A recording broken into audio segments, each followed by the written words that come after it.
Good morning, everyone, and welcome to our first council meeting for 2026. Happy Council Day. Just to note that we have Councillor Young online. You can hear us okay, Councillor Young?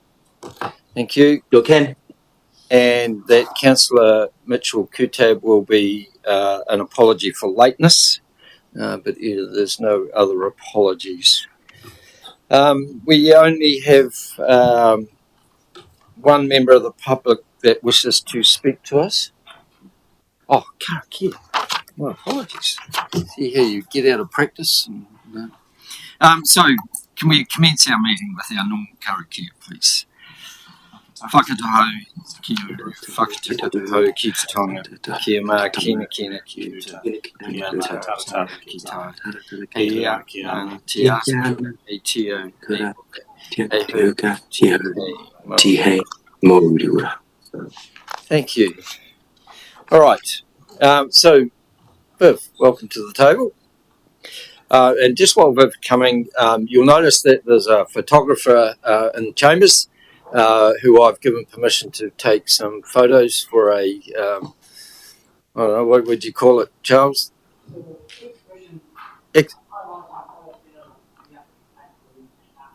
Thank you. Cheers. Happy New Year, Viv. Thank you. I hope you all had a good time. And we've got Waitangi Day coming up too, so that should be cool. Hello, this is my 5-minute portal of knowledge. Horizons give us 10. And over the years, my dad has always taught us 2 wrongs don't make right. So my presentation today is about 4 items that I have seen in the agenda that I would like to bring up to your attention. The RES one to start with. A new business setting up with 2,000 from every council plus government inputs. Another entity for finance for residents. Re-rates debts, solar panels, cost of living pressures. But the repayment will be at 1% over the current floating rate. Tell me, why can't residents pay? They have no money. Throwing them under the bus when more debt won't help. I don't know about you, but being poor isn't funny, and trying to find money for the bills is really a hardship. Point of order. Pardon? Point of order? Oh. Mr. Mayor, can we just clarify that information that we're hearing from Viv, thank you Viv, is correct or incorrect? Because I don't recall when we were given the presentation and workshop that the cost of repayments were 1% over the current floating rate. I understood that they were to be under the floating rate. No. And I don't know if was there agreed input from council at this stage. No, you hadn't agreed to it, but I was just commenting because the problem really with a lot of the workshops we have in council. Sorry. So it's not the correct information then? We'll just clarify that, but we'll ask just, at the end. Questions at the end. Yeah. Thank you, Joe. Thank you, Benny. Right, back to the Natural Environment Bill. Residents pay consultants to do work for council, but then have to ask and pay for reports, double dipping. For example, the Good Earth Matters, the GEM report. For 7 years you put it out, plus the Aquanet, and reported to HDC. These are the urban stormwater results. HDC know how toxic the lake is, not just rotten. I put another little note over here that I would have loved to have come along to that meeting on the 21st of January in Chambers, but unfortunately the public just listen and don't communicate. But it was very poorly advertised. And the one thing that you might have got a bit more out of it, of the best knowledge comes from the local people. Do you realise with these reports they don't seem to even go into the library? Currently, no discharge consents for urban stormwater network. on the 10th of December, we had an agenda out on page 368.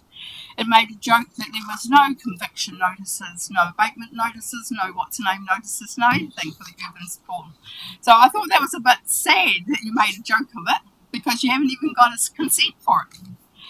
And no reports for the MTA, Lake Domain Board or the trustees. All appropriate information should be given to the committee members.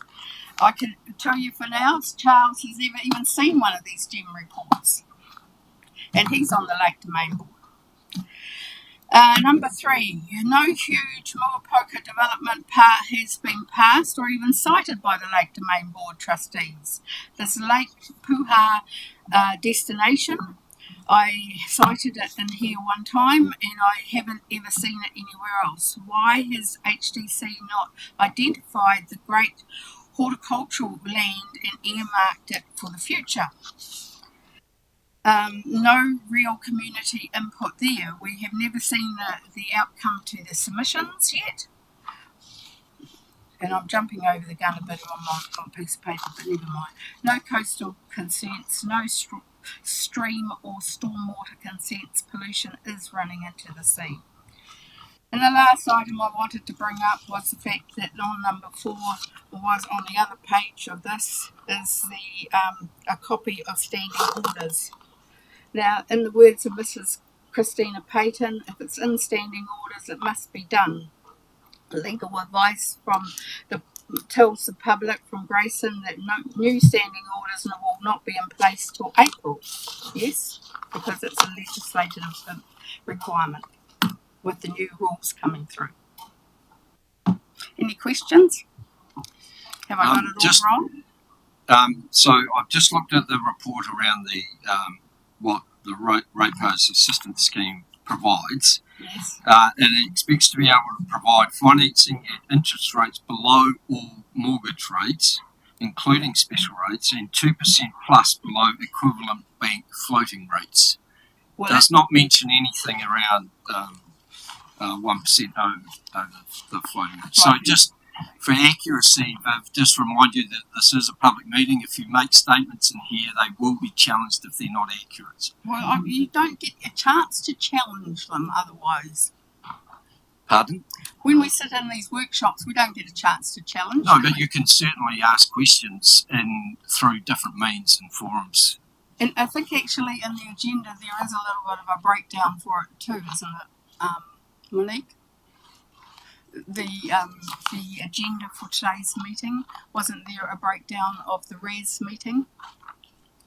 The workshop that we had around Yes. Yes, I think it's 100 page something or other. I read it in the booklet. Any other questions for Viv? Thank you. Thank you.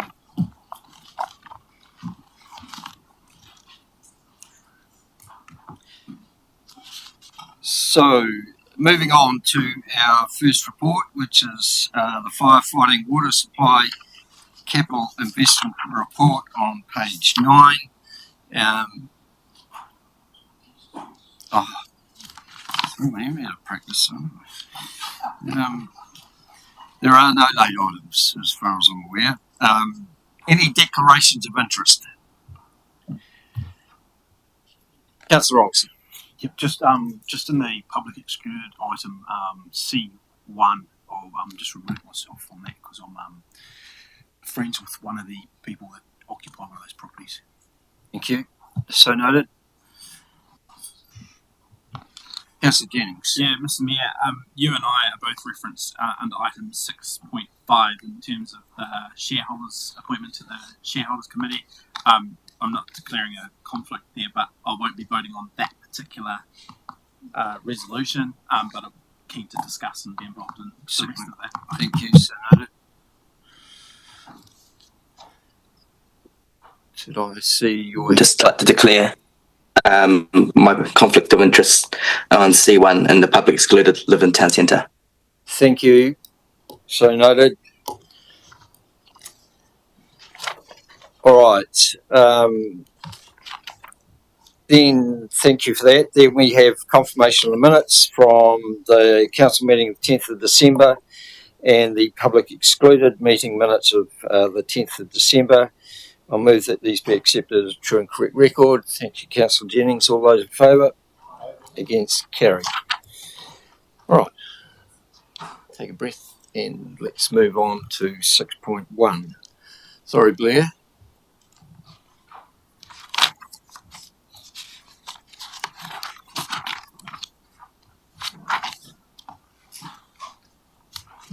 Morena, thank you, Your Worship. Just would like to take the paper as read. Obviously, it's something a very recent workshop. The intent of this paper is to enable us to better perform to the firefighting requirements across the district, to enhance the total cost of ownership for our community, including developers, and enhance affordability for our community when it comes to meeting the firefighting standards that are in the current district plan. So happy to take questions. Probably the item to note is around the recovery mechanism for the funds that have been sought, and that's through a pro-offered OGA condition at resource consent time. What that means is basically the scenario will be that people have the opportunity to follow the existing plan, or alternatively offer up a consent condition with a fee, which has been included in the fee schedule to contribute to the appliance being sought. Rough terms, a single section in one of the developments we talked about, there might be $10,000 worth of tanks required to meet this condition. The relative fee for that individual when they come to build would be more like $450 in this scenario. So there's a substantive saving, which would, you think, logically and sensibly drive people to the OGA condition. Any questions? Councillor Jennings. Thank you, Mr. Mayor. Blair, just as communicated during the workshop, this is a really awesome initiative and real out of the box thinking. And I want to thank you for all of your hard work on this. I did just want to talk about the money recovery component. And so I understand why we've focused on a fee at this point, because to introduce a targeted rate or ongoing charge kind of requires a whole other process, and that doesn't kind of sit with where we're at right now. I guess my question is this intended to be a one-off fee that the person pays and that's it forever, or are we going to look at some sort of potential ongoing recovery mechanism, potentially as part of the long-term plan?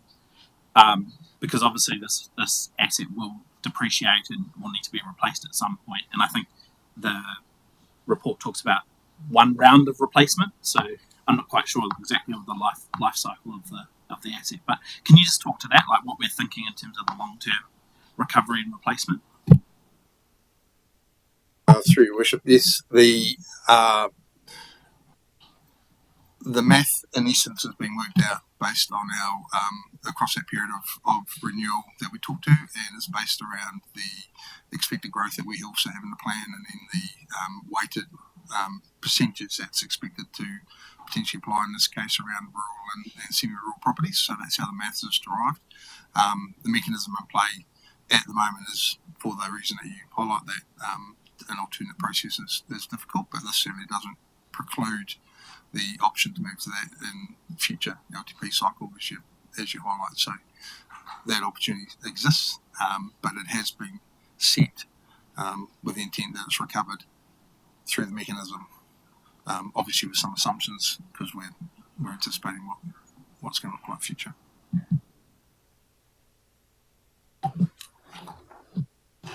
Chief Executive.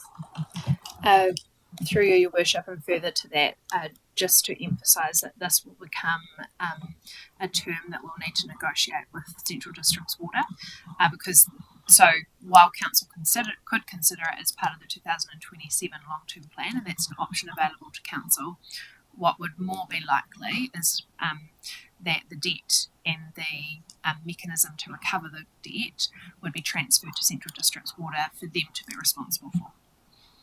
Thank you for that reminder. No further questions? Thank you, Blair.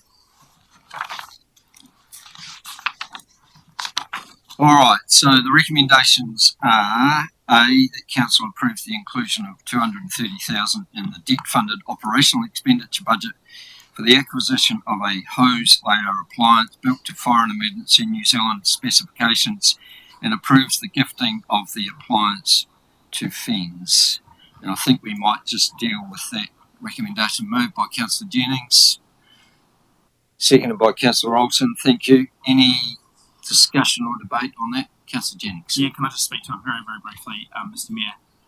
Because I think this is an awesome initiative. It's a really great solution to a problem that's certainly been discussed and has been raised for many years while I've been on this council. And look, I think this is a really, really great solution.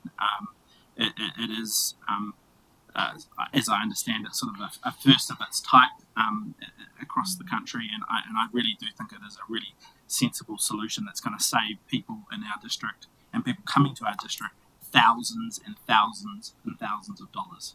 And so, yeah, look, I just again appreciate.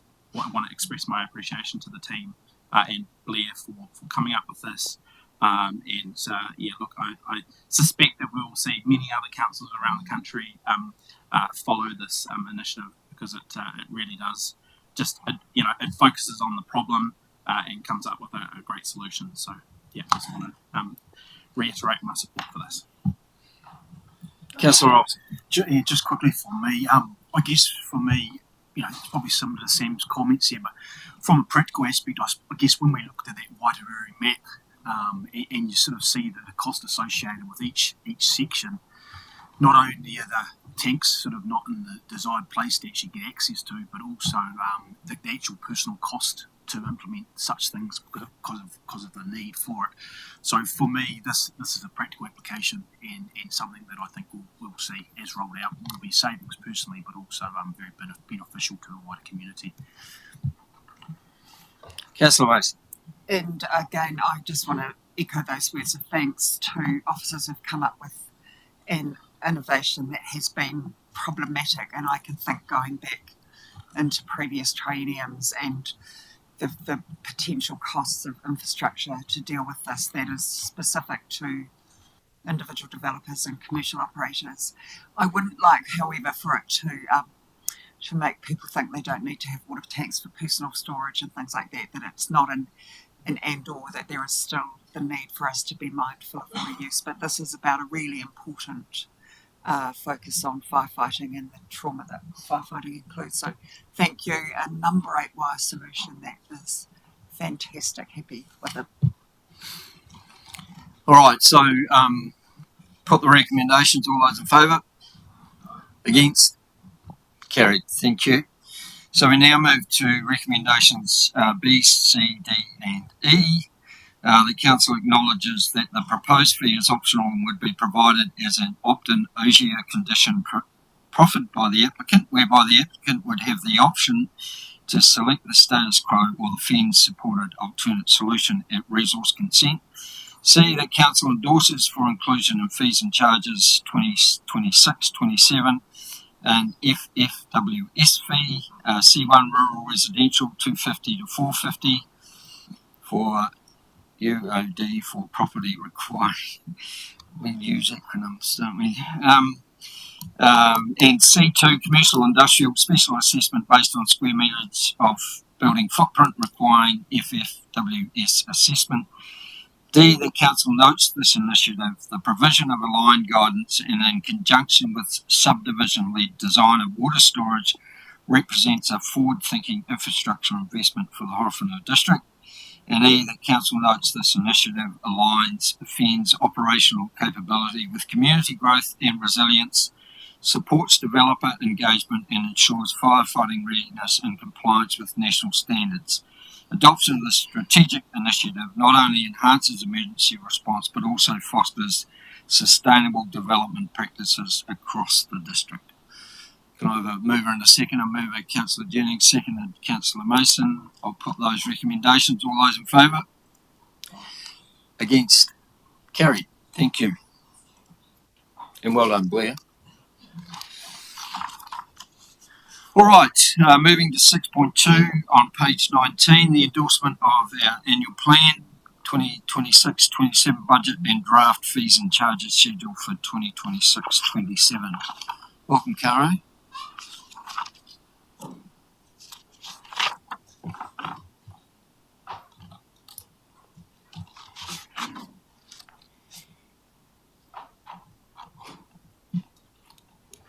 Thank you, Your Worship. Kia ora koutou. Good morning, everybody. I'd like to take the paper as read. Adoption of the annual plan budget today follows very close budget scrutiny in several workshops last year where elected members gave us guidance about preparing budget options to consider. The report before you captures the direction of the last workshop and will enable the story of this annual plan to be shared with the community, which is that Council remains committed to the goals of our financial strategy adopted in the Long-Term Plan 2024, delivering services within our means, keeping costs affordable over the long term, and preparing responsibly for growth. This reflects the priorities Council adopted in December, being financially responsible, going for growth, and being reform ready. We've got to the budget presented today through strong financial discipline and a thorough examination of how Council could deliver services at a lower cost with low or no impact to the community or quality of service that they receive. The proposed rates increase has been brought down from the 11.6% proposed in the long-term plan to 5.8% after an expected 1.7% growth. In doing this, Council is taking steps to ensure that we're in a position to implement the upcoming rates capping requirements. Local government's going through a significant period of reform, among the most significant changes in a generation. The reforms are coming quickly, with Council considering 4 submissions today, and the reforms will reshape what councils do and how services are delivered. While this annual plan holds Council's current course and ensures business as usual can mostly remain, the impact of reform will be central to the development of the next long-term plan. This annual plan coincides with the 3 yearly rating valuations or revaluations process undertaken by QV. We've seen that on average residential property values in the district have decreased by 12.1% over the 3 years since they were last done.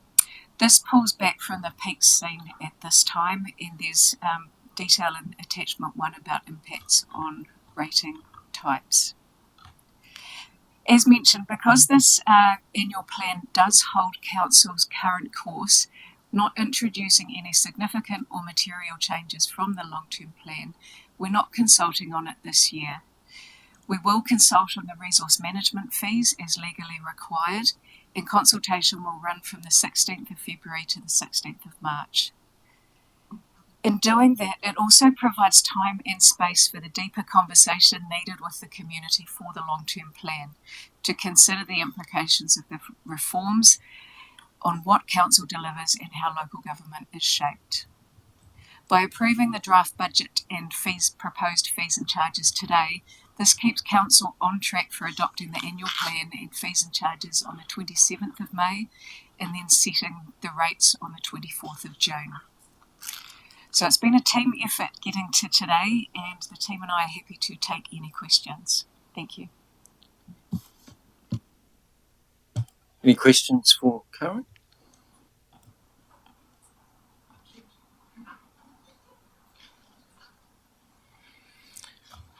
Done a great job, Caro. Thank you.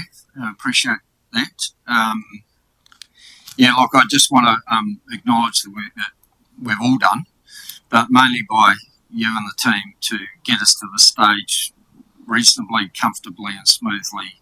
And I think that, again, signals the amount of work that we did prior to Christmas and making sure those workshops and those tables and all that different sort of mechanisms that we've got to see what impacts different cuts in services make. But I just want to acknowledge, thank you very much. Cheers.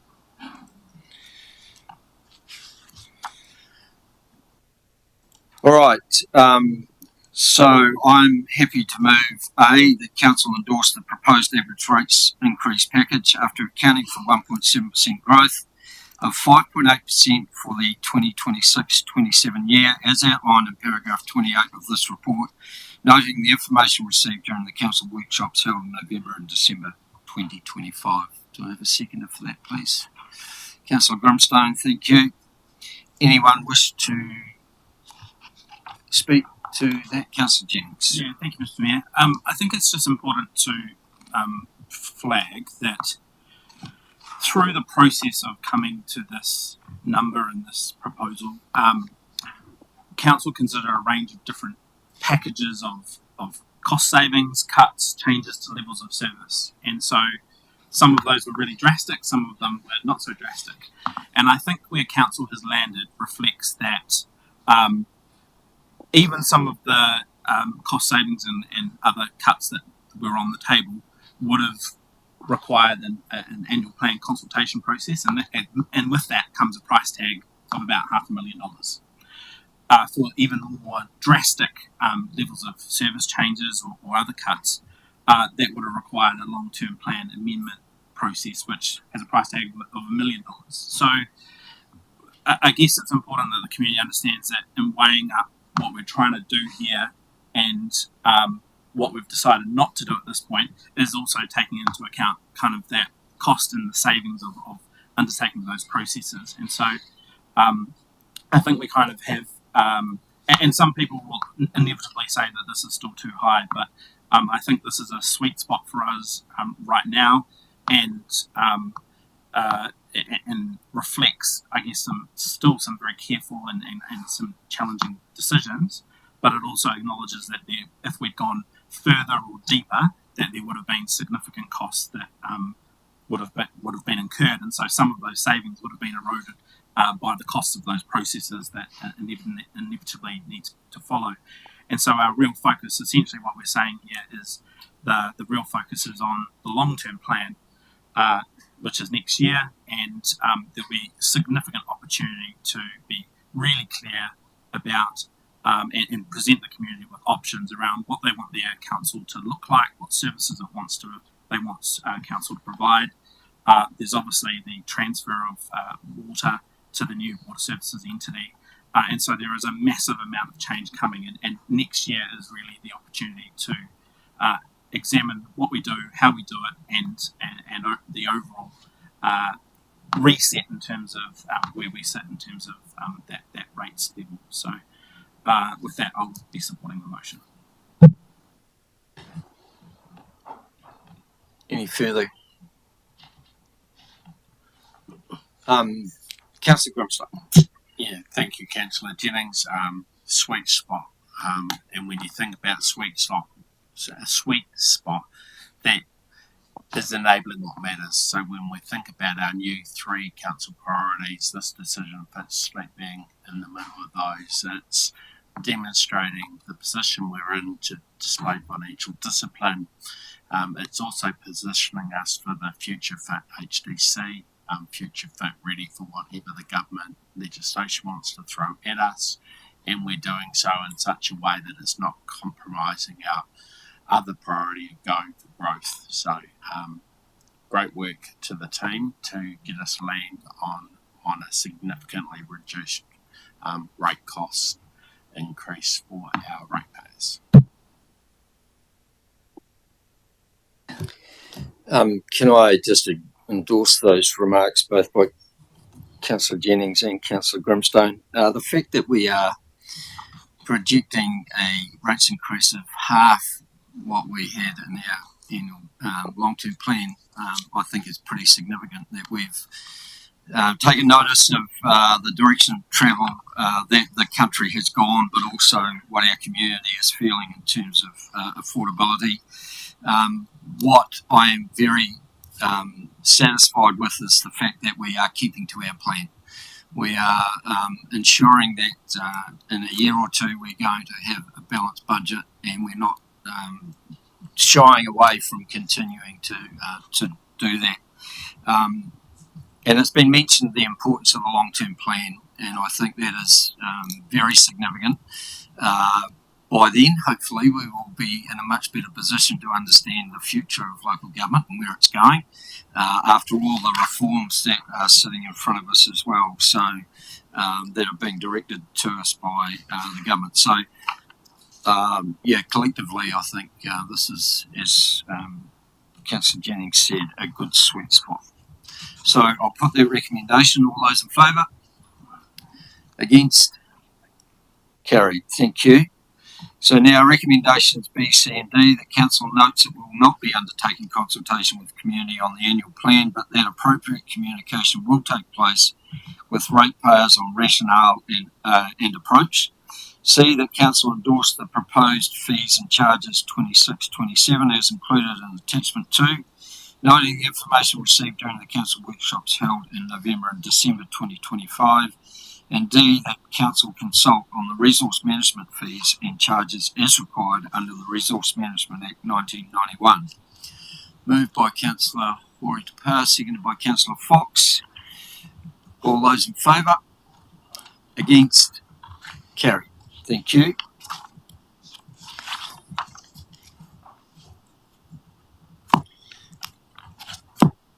Here we are in February. Signing off our budget for 26-27. That's good work, team. Well done. All right, we're now moving to 6.3, the consideration of the proposed amendments to the Development Contributions Policy 2024. Welcome, Lisa, to the table.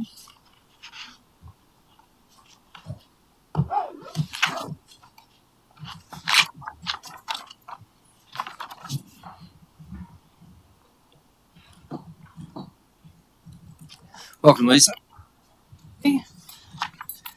Morena councillors, this paper relates to a proposed minor change to the Development Contributions Policy.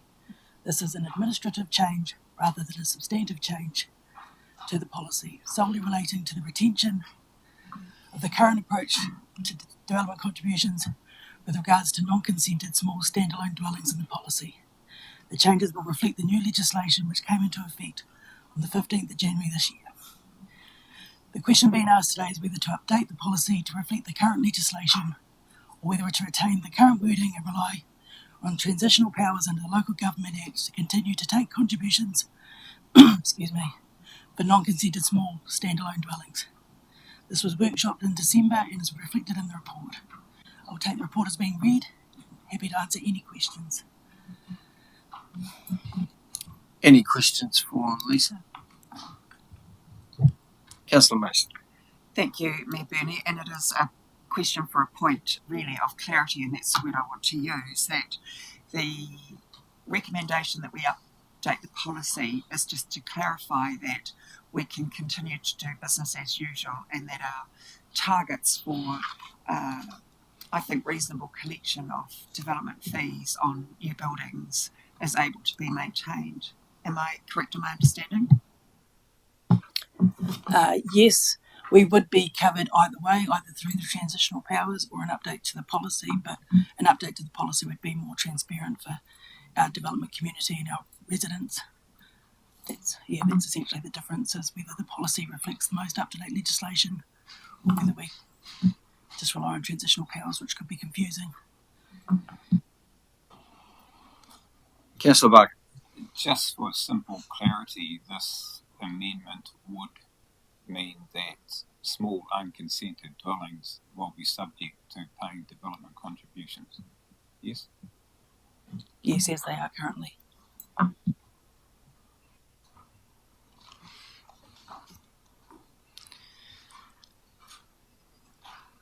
No further questions? Thank you, Lisa. So the recommendation is A, that Council adopt the proposed amendments to the Development Contributions Policy 2024, Ko Papaheri Maute Utu Whakawhanaki, set out in the attachment to this report, that the Chief Executive be given delegated authority to make any minor consequential and editorial changes to the wording of the policy that may arise during the publishing of the amendment to the Development Contributions Policy 2024. Do I have a mover as Councillor Fox, seconder, Councillor Jennings. Any commentary around these amendments? I'll put the recommendations. All those in favour? Against? Councillor Barker. Thank you. So noted. Sorry, I can't see you, Councillor Young. I'm assuming that you were in support of that. Yes, thank you.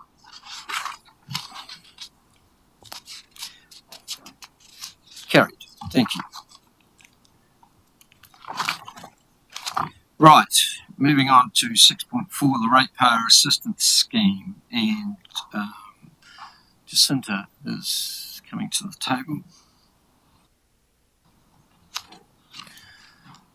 Thanks, Jacinta. Thank you, through your worship. I'll take the paper as read, but the intention of this Ratepayer Assistance Scheme is a central government driven opportunity to provide additional financing for ratepayers in the terms of rates, outstanding rates, rates postponement, and also potentially impact loans.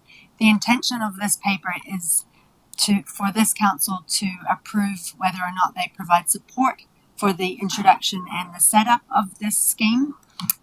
It's absolutely an opt-in scheme for ratepayers in terms of providing assistance, whether they opt in or not. And in terms of some of the questions, just to clarify as well, the Debt Management Central, who is our local authority shared service, will still continue to provide help with us in terms of recovering outstanding rates.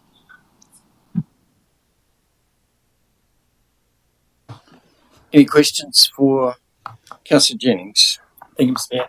Mayor. Jacinta, when we had the workshop briefing last week, I have to confess, coming away from the session and thinking it almost feels too good to be true. Like, what's the catch?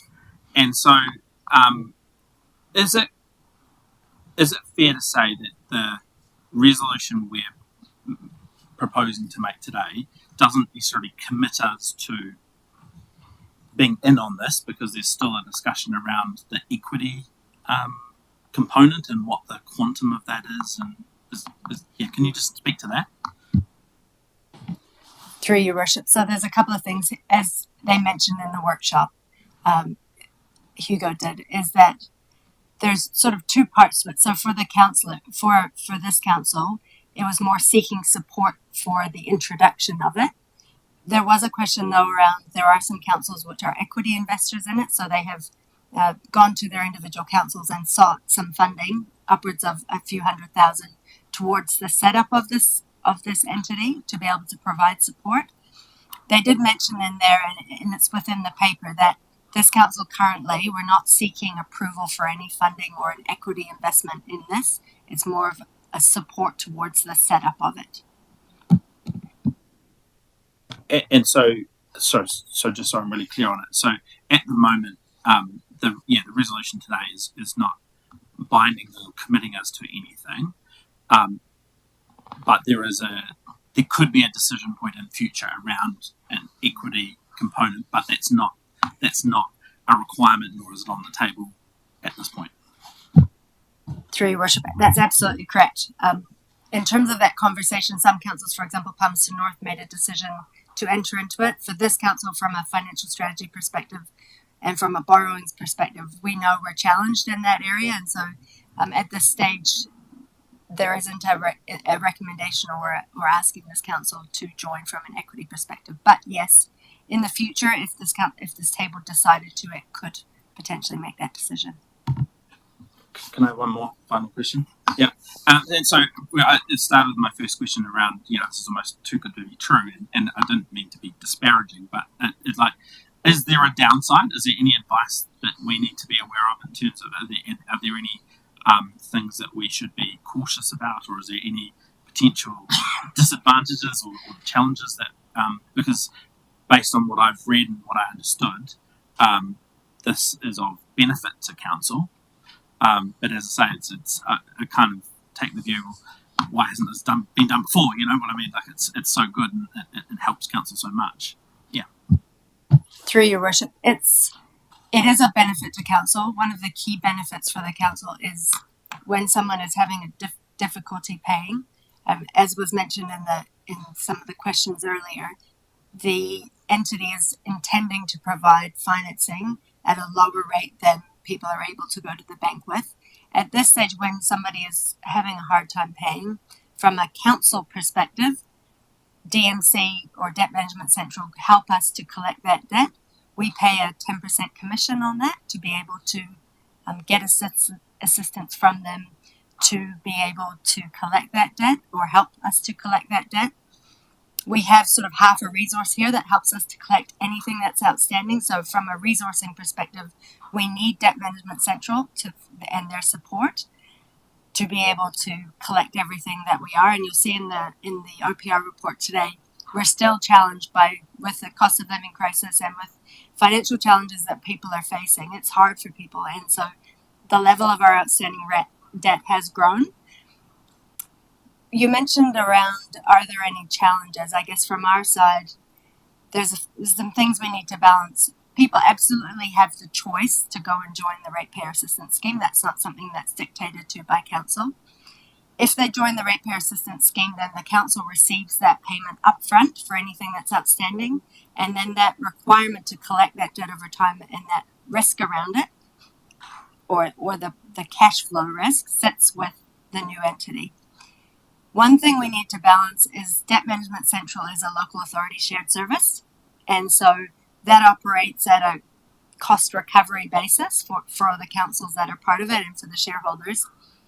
If all of a sudden everyone went to the Ratepayer Assistance Scheme, then we'd have some trouble meeting the cost needs of Debt Management Central. So in terms of a potential risk, that's probably one that would need consideration. But from what we've seen in terms of the uptake of the Ratepayer Assistance, of the rates postponement or some of the payment plans, if anything, it will reduce the pressure on council, but it's unlikely to just take over everything that's needed from a Debt Management Central or internal resource perspective. Generally now, if we can manage a payment arrangement with a customer, we will do that before we'll pass them to Debt Management Central. Councillor Mace. Thank you, Mayor Burney, and thank you for the report and the information we received last week. It was really useful, and I think I'm on the same trajectory as Councillor Jennings, and it feels too good to be true. But it's really important that there are vehicles available to ratepayers. And I've got a couple of questions. One is, we've set a priority of going for growth. This would be a vehicle for us developers to apply to have levies offset, growth levies, or development levies offset ahead of a development being finalised and completed. Is that something, the advice that I think we received was that would be a benefit to our going for growth priority? Is that as you said, that there would be it would be appreciated by developers if they didn't have to find that money up front? That's my first question. And my second question is, and I raised this during the workshop, was just ensuring and understanding that there is a profile of separation between council and the ratepayer assistance service, that we're not seen as the keeper of, because there is that risk that I see that council is seen as all things to all people. So there would be a profile of separation, that this wouldn't be seen as a council service, that there would be very clear separation. Thank you. Through your worship, there's a couple of things in terms of your question around the development contributions, and Blair may want to comment, but we regularly are asked to have a conversation about other options for payment. And councils across New Zealand, I know from experience at different councils, some councils will offer payment plans or things in relation to development contributions, and they'll put something like a statutory land charge on a property to be able to make sure we're securing that payment in the long term. I think anything in terms of flexibility for the development community, where they can look at potentially spreading the costs over a longer period of time at an interest rate that is favourable, no doubt will provide some benefit and more options to the development community. From the council's perspective, there is a benefit in that we still receive our cash at the same time than we would have if the scheme hadn't existed. And it also takes some of that collection or that administration around collection and providing other options for splitting up development so that the costs can be spread, or other options that we may seek in that area that reduces the need for that if there is another mechanism for that community or for the development community. And then the other questions jump. Oh, sorry. The separation. The separation, I think Hugo mentioned in the workshop from Cameron Partners, is that there is a bit of an option for council, and that if it chose to have it wanted it to be seamless and to be seen as an internal service that was where they sat in the background, that could be an option. And likewise, alternatively, it could be discussed and in terms of the communication could be the alternate where it's seen as a completely separate entity. So I think there's some options for councils from what I understand, but the level of detail probably hasn't been worked through yet.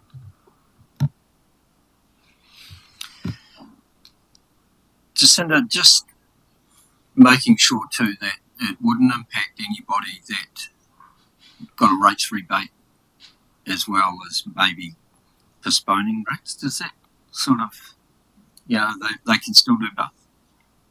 Through your worship, yes, they can. So we did clarify that with them. So the currently, and I did ask the question when Cameron Partners was here, have there been any conversations about potentially the rates rebate scheme forming and joining in with this entity? Because if this entity is operating efficiently and is working really well, I think there is still a lot of improvement that can be made with the rates rebate scheme, and the cost of providing that service at individual councils for the benefit of people, I think can still be significantly improved. The government's aware of that, local government is aware of that.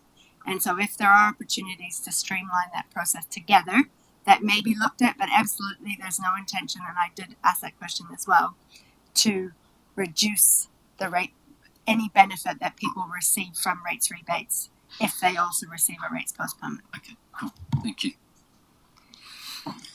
Any further questions? Thanks, Jacinda. All right, so again, we'll just separate the first two recommendations in this item.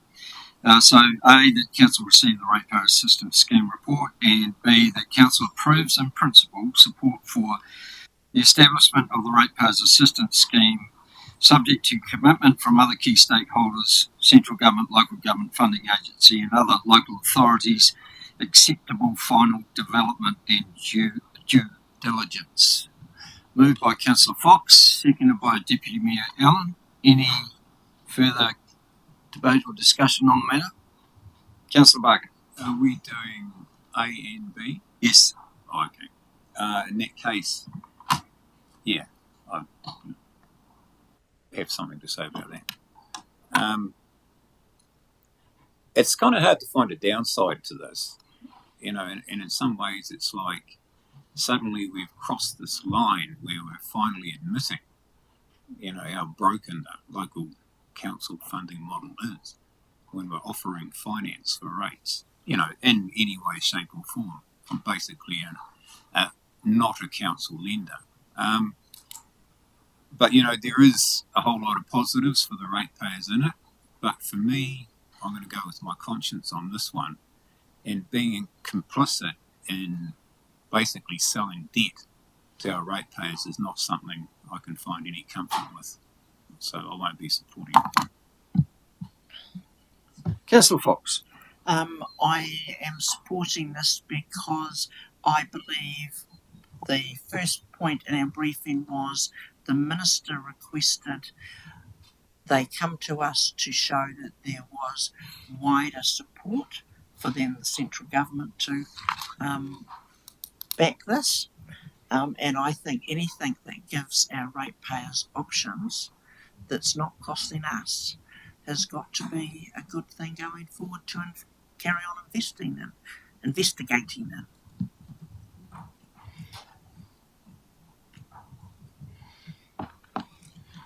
Councillor Grimstone. Yeah, the list here in favour of supporting this in principle is very long.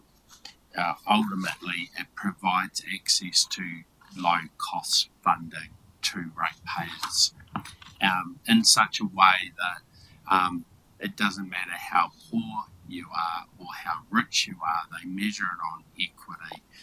In fact, for a lot of our ratepayers who are at the lower end of the income spectrum can consider this option. The 2% below equivalent floating rate that they've quoted in their report also indicates that that funding is not a mechanism for making huge amounts of money. It's about providing the finance at a lower cost.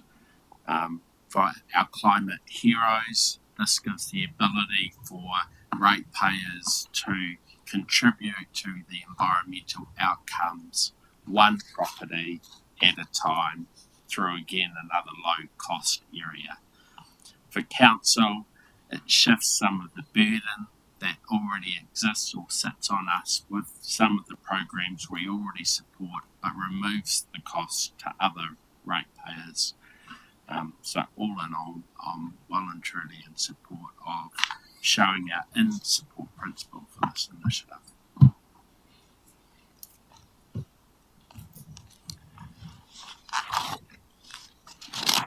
Can I also give support to this proposal? I think it's aligns with our priorities around financial discipline, that we are offering our ratepayers flexibility in terms of that. And I don't think we should lose sight of the fact that this is not just about rates postponement. This is about investing in your future in a way that you will be able to without committing significant individual funds and over a longer term. And there'll be great benefits in both the impact loans and the postponement of development contributions as well, if they so desire. I think the other thing that we should note is that it has already had significant support from a number of councils, not just in a sense of supporting in principle, but actually fronting up with funds to be able to get the system or the establishment of the assistance scheme underway. And I think there's often criticism that local government doesn't work together, that we are all isolated and working in our own little silos, and we're all challenged with affordability issues. But here is a scheme that can offer, across the country, something that will help individual ratepayers and others. So yes, fully in support of this. All right, so we have recommendations A and B on the table. I'll move those. All those in favour? Against? Councillor Barker, Councillor Grimstone. No, sorry. Too slow taking it down. Okay, so Councillor Barker only. Councillor Young, sorry, did you have your hand up? Yes. All right, moving to recommendations C, D and E. The Council approves notification to the Minister for Local Government that assuming the Ratepayers Assistance Scheme is established as envisioned, Horowhenua District Council intends to C1, make RAS products, which may include rates postponement, deferred development contributions and potentially impact investment for modernising properties and community transformation loans available to its ratepayers by joining RAS as a member. C2, join RAS as a member, requiring it to C3, sign up to joint and several guarantee based on the LGFA joint and several guarantee. C4, support ratepayer access to RAS products through, for example, links on the HDC website. C5, support information sharing arrangements between council and RAS. D, the council note that it may consider making an equity investment in RAS in the future, subject to a future decision, noting that total equity is estimated to be 30 million to 35 million, the majority of which will come from the local government sector. And E, the council note that any commitment beyond the notification of intent to the Minister of Local Government is subject to final approval of council, upon further development of the RES. This will include consideration of the relevant amount of equity required to be invested in the future and any consultation requirements that are needed for an equity investment consistent with that required on the establishment of the LGFA. For the avoidance of doubt, the passing of these resolutions does not commit Council to any contribution of equity or other funding unless approved at a later date by Council. Moved by Deputy Mayor Allen, seconded by Councillor Hori Te Pa. Any further discussion or debate on those? Put those recommendations. All those in favour? Against? Against. Councillor Barker. Thank you. The motions are carried. Thank you. All right, we now move to 6.5, which is the Local Water Done Well, initiating the Shareholders Committee for the Joint Water Services Council Control Organisation, known as Central Districts Water. And I just want to advise that following conversations that I've had with several elected members, I've agreed to the suggestion that we now go to public excluded for privacy reasons, so that councillors can have a full and frank discussion about this matter, so that they have a good understanding of what the Shareholders Committee representation looks like, and noting legal privilege that we are also under for this matter. Just noting also that the voting itself will be done in public. There won't be any hiding of the support or not for the recommendations that are being made. So could I please ask, I need to move that motion, seconded by Councillor Jennings. All those in favour? Against? Carried, thank you. We will just wait. So, sorry public, we need to exclude you for a short time.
Right, welcome back everyone.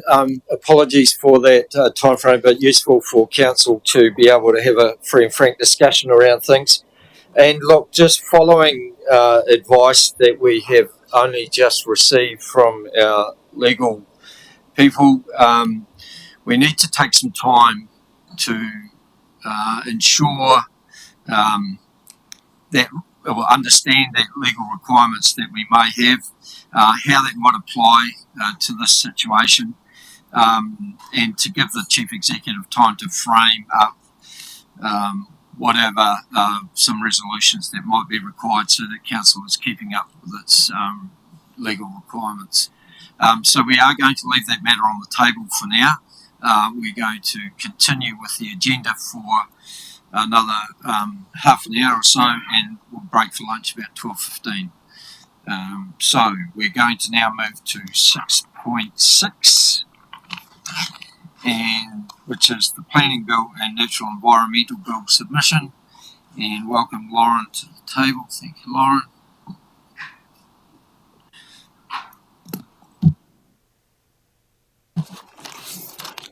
Kia ora tātou. Just a couple of opening remarks, but taking the paper as read. So the Planning Bill and the Natural Environment Bill are one component of a much wider reform proposal that is being covered in today's agenda. So alongside resource management, you'll have later items that cover things including rates capping, simplifying local government and development contributions. And while the government is progressing each of these reforms separately, there are strong interdependencies between them. And councils, with the benefit of on-the-ground experience, are well placed to provide direction and thought leadership to government on how these changes interact with each other and what they mean for communities as a whole. And so that's something that we've had in mind as we've been working on the submission so far. The input provided by council at a workshop a fortnight ago has been very much appreciated and has directly informed the submission points before you today.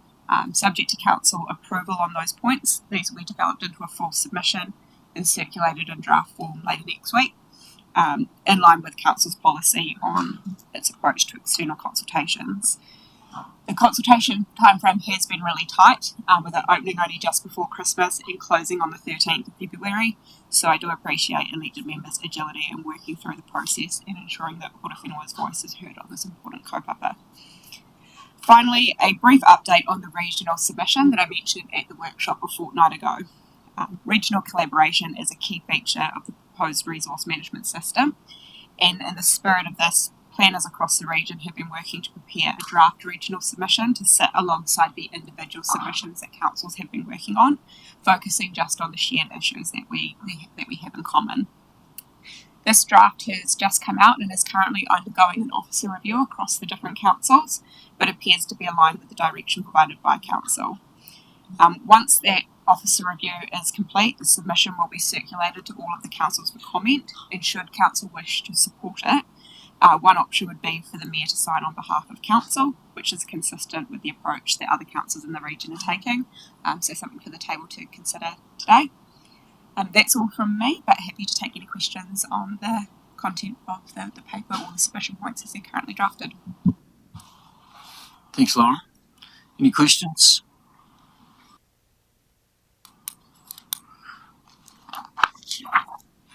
Everyone's happy. Thank you. So the recommendation is that council endorse the key submission points contained in report 26/41 Planning Bill and Natural Environmental Bill submissions. Can I have a mover and a seconder, please? Councillor Fox, Councillor Grimstone. All those in favour? Oh, discussion. Oh, sorry, do you want to make a point? Deputy Mayor Allen, sorry. Look, I speak in support of the submission points. Don't have any more work for you, Laura. That's good to know. The public workshop on the 21st of January was a very engaging one, and I think that we did give some clear steers which are now contained in those bullet points. But all I want to do today is to pull out, to highlight three areas, particular areas of concern, which I want to emphasise. And the first thing is that we need to understand the fact that both bills are skeletons. They're skeletal. The real meat, the real stuff, lies in the national policy direction and the instruments that sit underneath that. and that the national policy direction can be subject to change. The minister can change it, and also significantly, changes of government can create uncertainty. So the bills that we're actually talking about today, what are they? They seem to be bills which are saying, trust us, we know what we are doing. And that is a concern. The second thing I want to highlight is about the lack of inclusion of the principles of the Treaty of Waitangi and how that impacts us in the Hora Whenua. The need for us to be flexible enough to engage at a more granular level than just at iwi level. Given our pre-settlement environment, we need to be guided, I believe, by including the principles when we do engage at local level.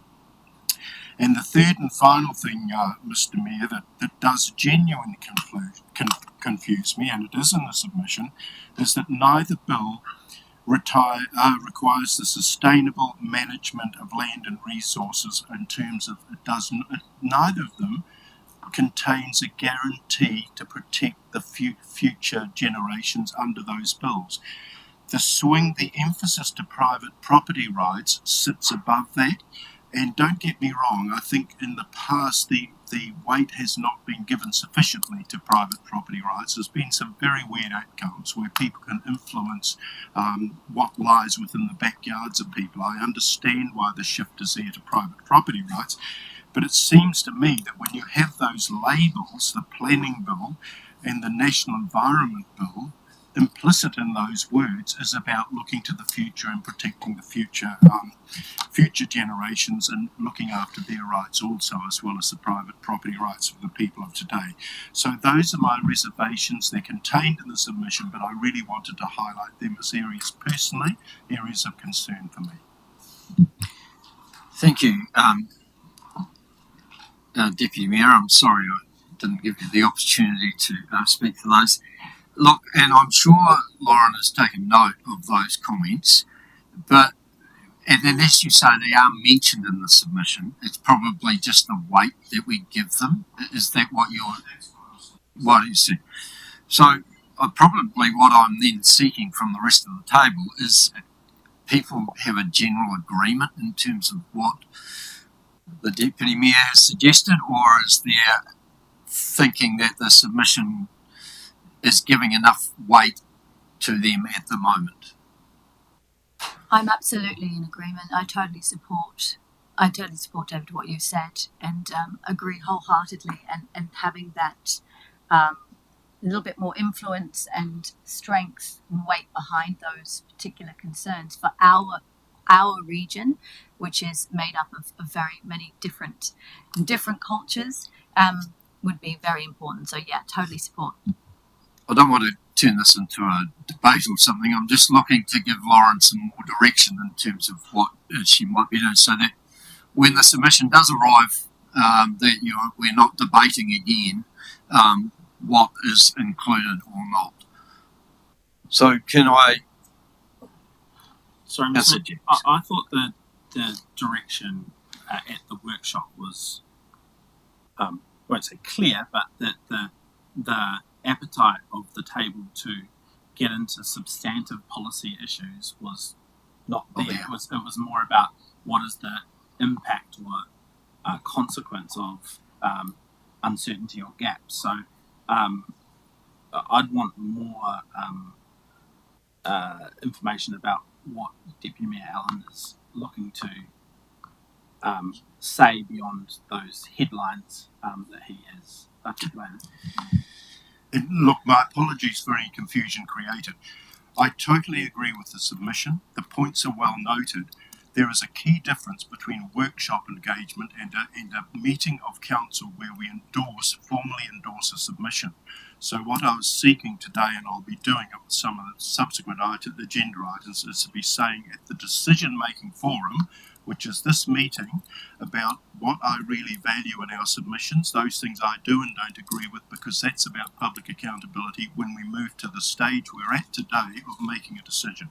So I hope that clarifies things, Councillor Jennings. Apologies for any confusion. Can I then just get a quick sense from the table around whether you want to elevate. You don't want to. You don't. Okay, so you endorsing a submission, but highlighting those areas. All right. Okay. I'm sure Lauren may be able to interpret that accordingly. Thank you. So you're happy to. Well, we've got a mover and a seconder. All those in favour? Against? Carried. Thank you.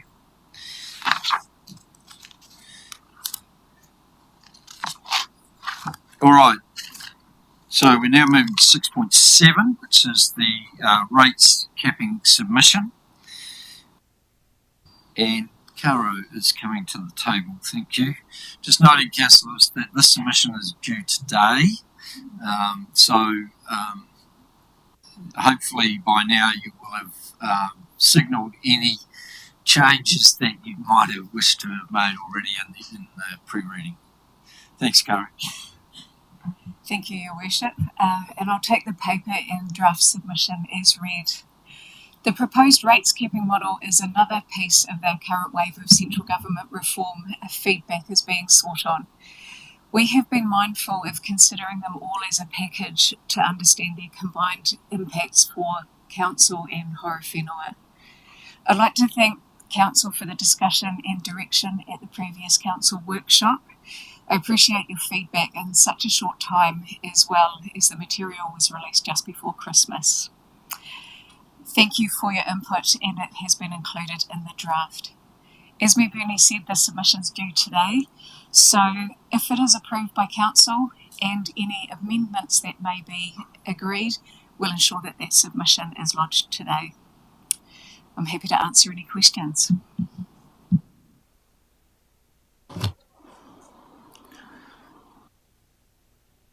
I just want to acknowledge the amount of work that went into that one, and it was really thorough. So thank you very much for your efforts and the rest of the team. Councillor Mason. And again, it's not a question. I just want to comment on the fact that you've used, and what's been talked about in the previous agenda item, local considerations when making, and things that are particular to our district, when and highlighting those as part of this submission. So thank you for the work and for listening to Council Lords through that process. Appreciate it.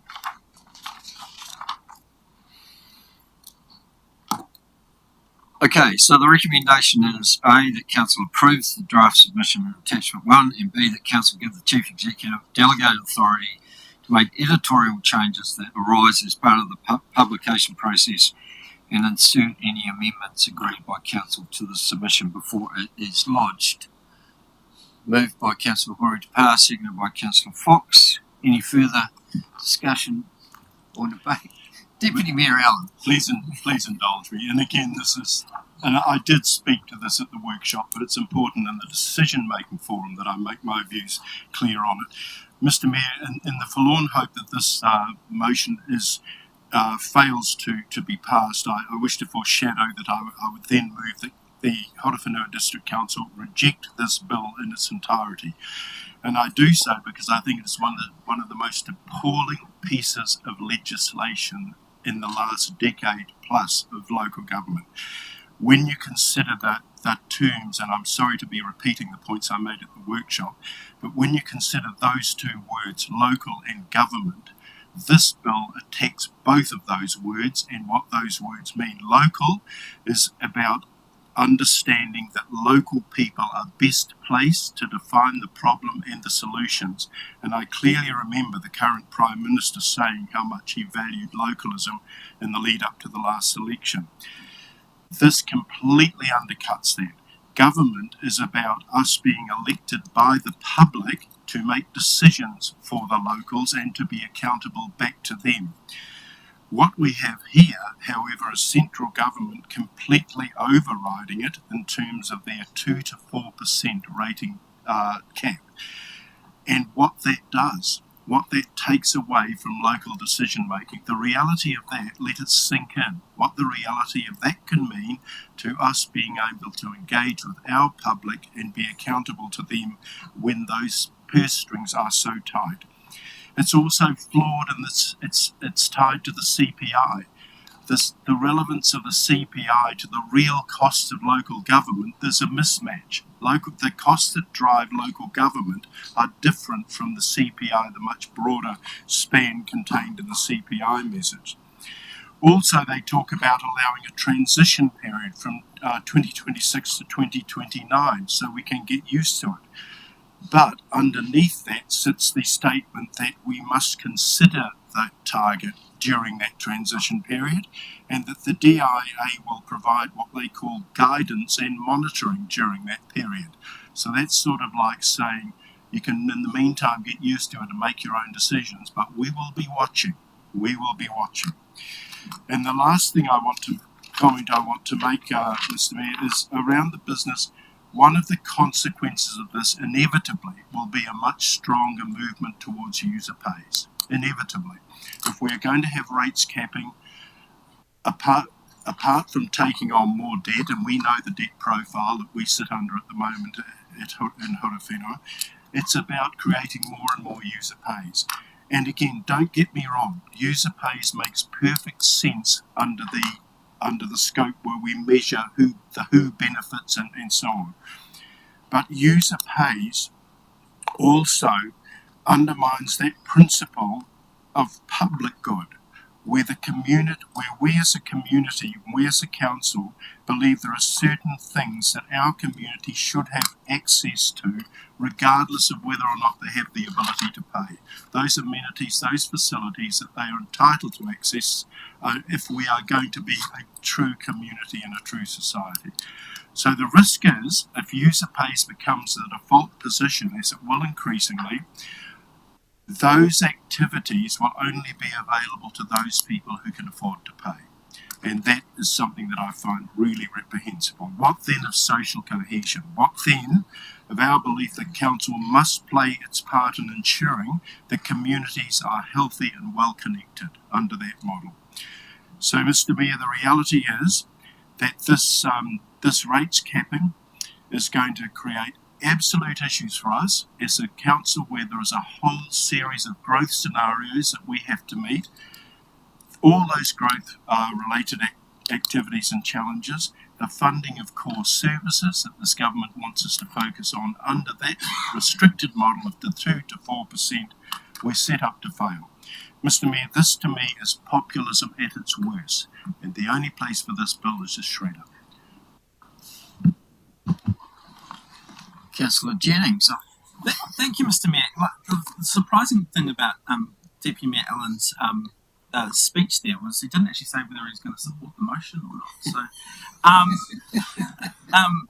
look, I will be supporting the motion. The submission letter, as it's drafted, reflects my views and perspectives. I don't necessarily agree with every single word in there, but it's the direction of travel. And I wasn't going to speak on this, but until Deputy Mayor Allen made his comments, and it requires some response, some of his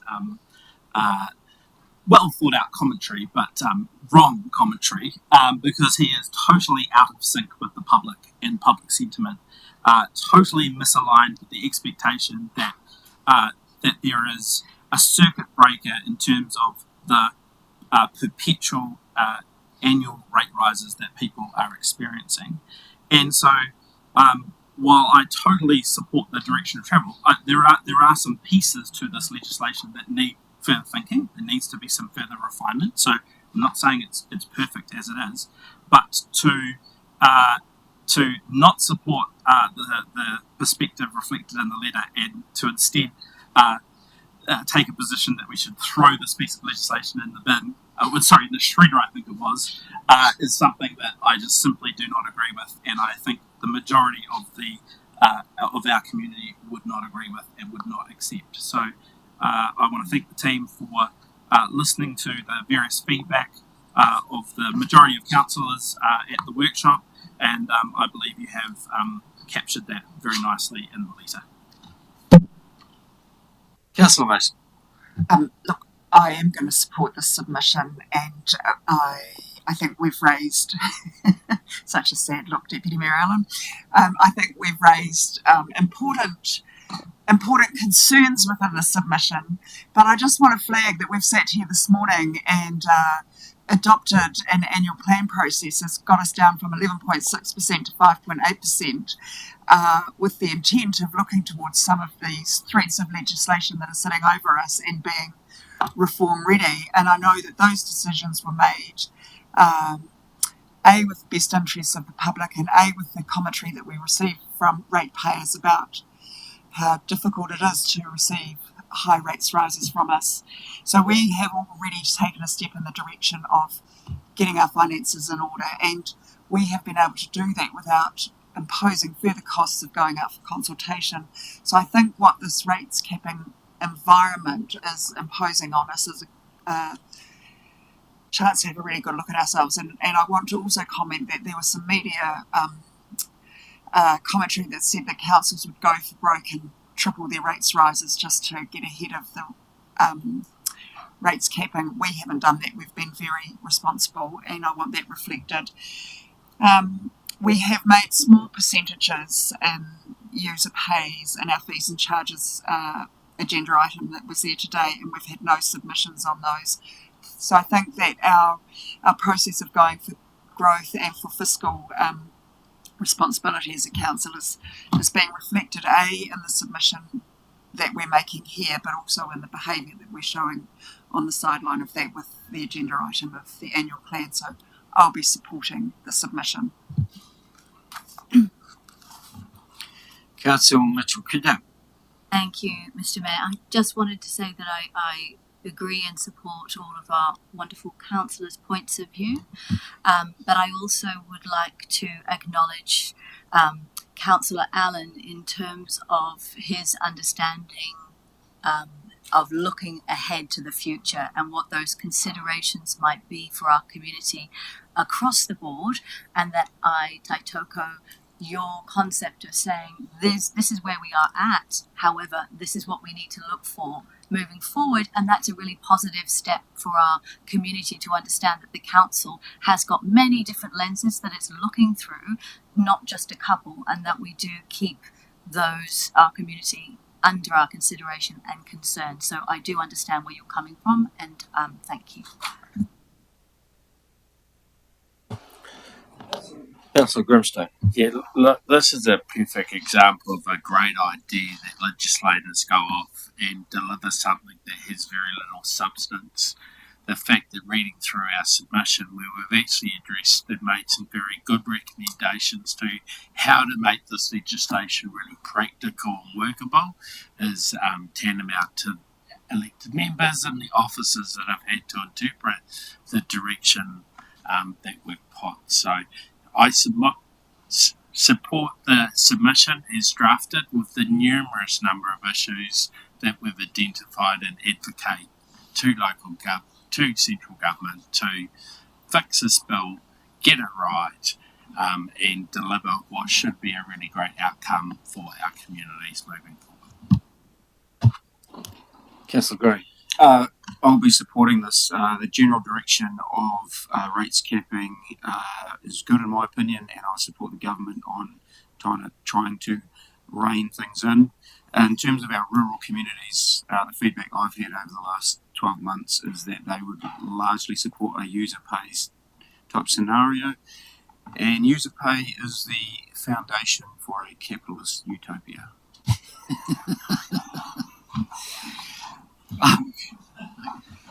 Anything new to add to the conversation? Otherwise, I'll just add a couple of cents because I'm not comfortable necessarily with everything within the submission, but I think that's democracy as such. I am pleased with the general direction of travel, and I guess at the end of the day we've listened to our community, and they want us to cut our cloth accordingly, so I will be supporting it. Thank you. Let's then we have two recommendations. The council approves the draft submission attachment 1. The council give the chief executive delegated authority to make editorial changes that arise as part of the publication process and insert any amendments agreed by council to the submission before it is lodged. Moved, seconded, Councillor Jennings and Councillor Grimstone. Oh, we already have a mover and seconder? Oh, did I put those earlier, did I? Oh, okay. So we have talked about, in that case, we'll put those recommendations. All those in favour? Against? Deputy Mayor Allen is against. Councillor Young, sorry I didn't see your hand. And thank you. All right, let's move to, so the motion is carried. Let's move to 6.8, which is the simplifying local government submission. And Cara is coming to the table on this one.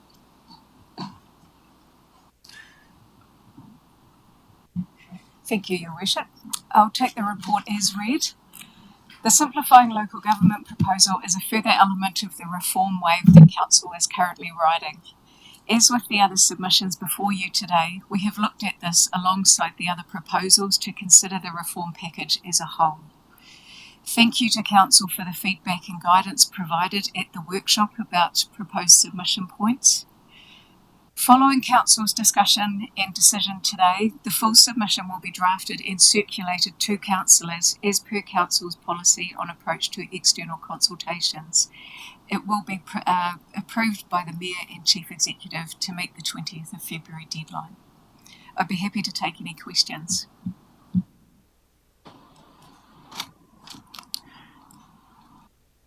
No questions? Good. Thank you, Karen. Right, so the recommendation is that Council endorse the key submission points contained in the report simplifying local government submission. Moved by Councillor Jennings, seconded by Councillor Gray. Any further discussion or commentary? Yeah, Mr. Mayor, just a couple of brief comments, if that's all right. This was the one where councillors probably provided the least amount of direction and were a bit wishy-washy at the workshop, for want of a better word. But I think the Caro and the officers have captured the I guess the sentiment and the direction of travel very well in that table, and so I'm very happy to support continuing on that basis. I think they're pragmatic, sensible things that we're capturing there and discussing, and look, I think in the context of the broader reform package, focusing on those key themes captured in the table is sensible and appropriate.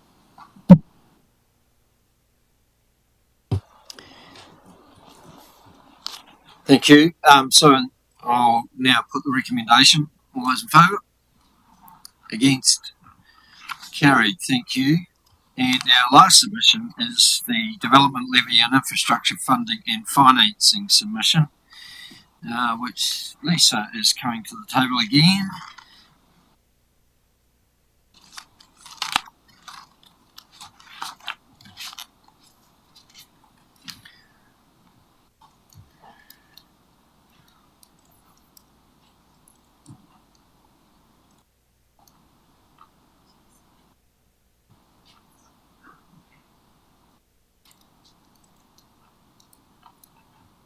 Thanks, Lisa. So this paper relates to a potential council submission on two related pieces of legislation: the Infrastructure Funding and Financing Amendment Bill and the exposed draft of the Local Government Infrastructure Funding Amendment Bill. These pieces of legislation relate to how council funds infrastructure for growth, and are the final piece of the puzzle for the various pieces of legislation relating to resource management and local government reform that we have been preparing submissions for. This was workshopped a fortnight ago. Councillors' input was appreciated, and the matters agreed have been reflected in the proposed submission points. A draft submission will be circulated next week for comment and councillor input, as per Council's policy approach to external consultations, before the finalised version is signed off by the Chief Executive and the Mayor. The submission is due on the 20th of February. Happy to answer any questions. Any questions? Discussion? Commentary? Yeah. Councillor Mitchell-Creto.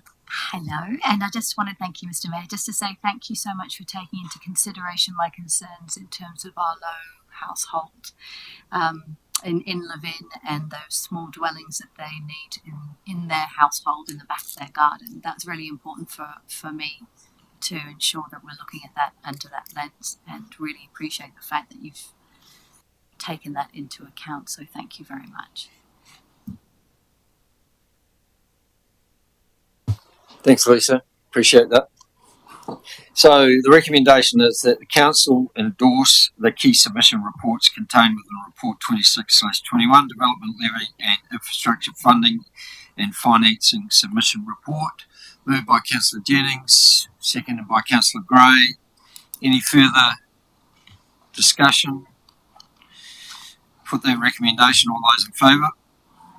Against? Carried. I know I promised you lunch, but the Horowhenua Company has been sitting out in the foyer for the last hour, and I think we need to move forward with that agenda item. So what I'm proposing is that we just have a quick 2 or 3 minute break, and then we will get them back while they set up and continue. So just adjourn for a couple of minutes, please.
right, sorry, welcome back.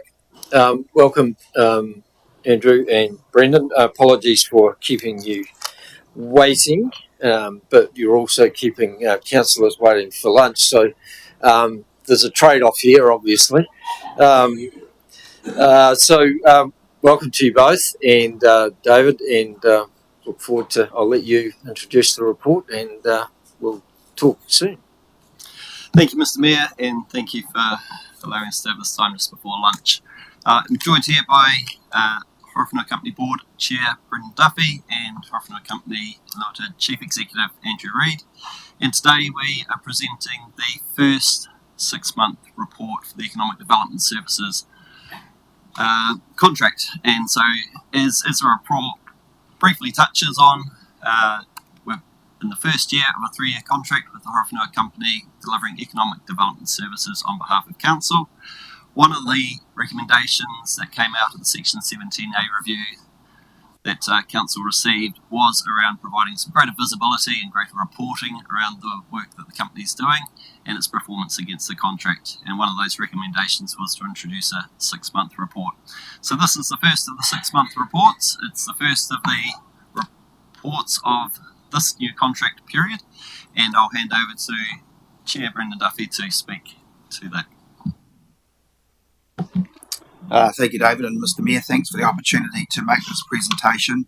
Useful to understand that this is the second contract. We've already done a 3-year round, and a lot of learnings from that first contract that now transcends into this opportunity to present an update publicly. You've got the report. You've no doubt all read it in great detail. But it's simply my opportunity as chair to present this to you. It gives you, I think, a clear picture of our financial responsibilities and the timelines and expectations in relation to the contract that we are delivering on behalf of this community. I think it's fair to say that in this first 6 months of this new contract, we put a lot of effort into ensuring that we have strong, robust systems, robust reporting systems, and we are building, I think, a trusted relationship between the council and the company at all levels, which I'm particularly comfortable with. The board's reviewed the performance closely. We're satisfied that their delivery is on track. We know that we are well aligned with the contract, and it's managed with an appropriate level of discipline. I will say that it won't be perfect. Somebody will find something in here that they're not happy with, and that's life. The good news is that the essence of the direction is on track, and the relationship between the CEO being responsible for delivering, and with officers of council to you, Mr. McCorkindale, I think we've got about as good as you'll get in terms of interaction and connectivity. So with those few modest introductions, I'm going to pass over to the CE, who will go into a level of detail greater than my capability. Pass it over. Thank you, Brendan. Thank you, councillors. This is, as Brendan alluded to, the first formal delivery report under the new services agreement, and it reflects a very deliberate approach to building strong foundations for long-term outcomes. Our focus over this period has been on 4 very key things: readiness, coordination, evidence, and alignment. Across the first 6 months, we have delivered against every major contractual area. In business development, we have engaged more than 560 participants through events, workshops, and regional business partner delivery. We've established 301 business 301 business tender ready register to support local participation into O2NL. In investment enablement, we have built a structured pipeline and narrowed opportunities towards a shovel-ready projects using the Health Hub as a reference model. In data and intelligence, we've published 2 economic dashboards and established baselines that will support stronger performance tracking going forward. In iwi and Māori economic alignment, we've focused on relationship-led engagement to ensure long-term trust and alignment with iwi aspirations. In live-in retail transformation, we've completed the baseline phase and commenced structured engagement to support future strategy development. In relation to performance measures, this first period has been about establishing credible baselines. You cannot manage what you have not measured properly. As a result, we are now well positioned to move into an acceleration phase. Over the next 6 months, our priorities include phase 2 of O2NL delivery, onboarding our business development advisor, completing the retail transformation strategy, supporting development of the Māori Economic Development Plan, and strengthening performance reporting. In summary, we are delivering exactly what Council contracted us to deliver, and we are positioning ourselves, or Hona Whenua, to benefit from major change ahead.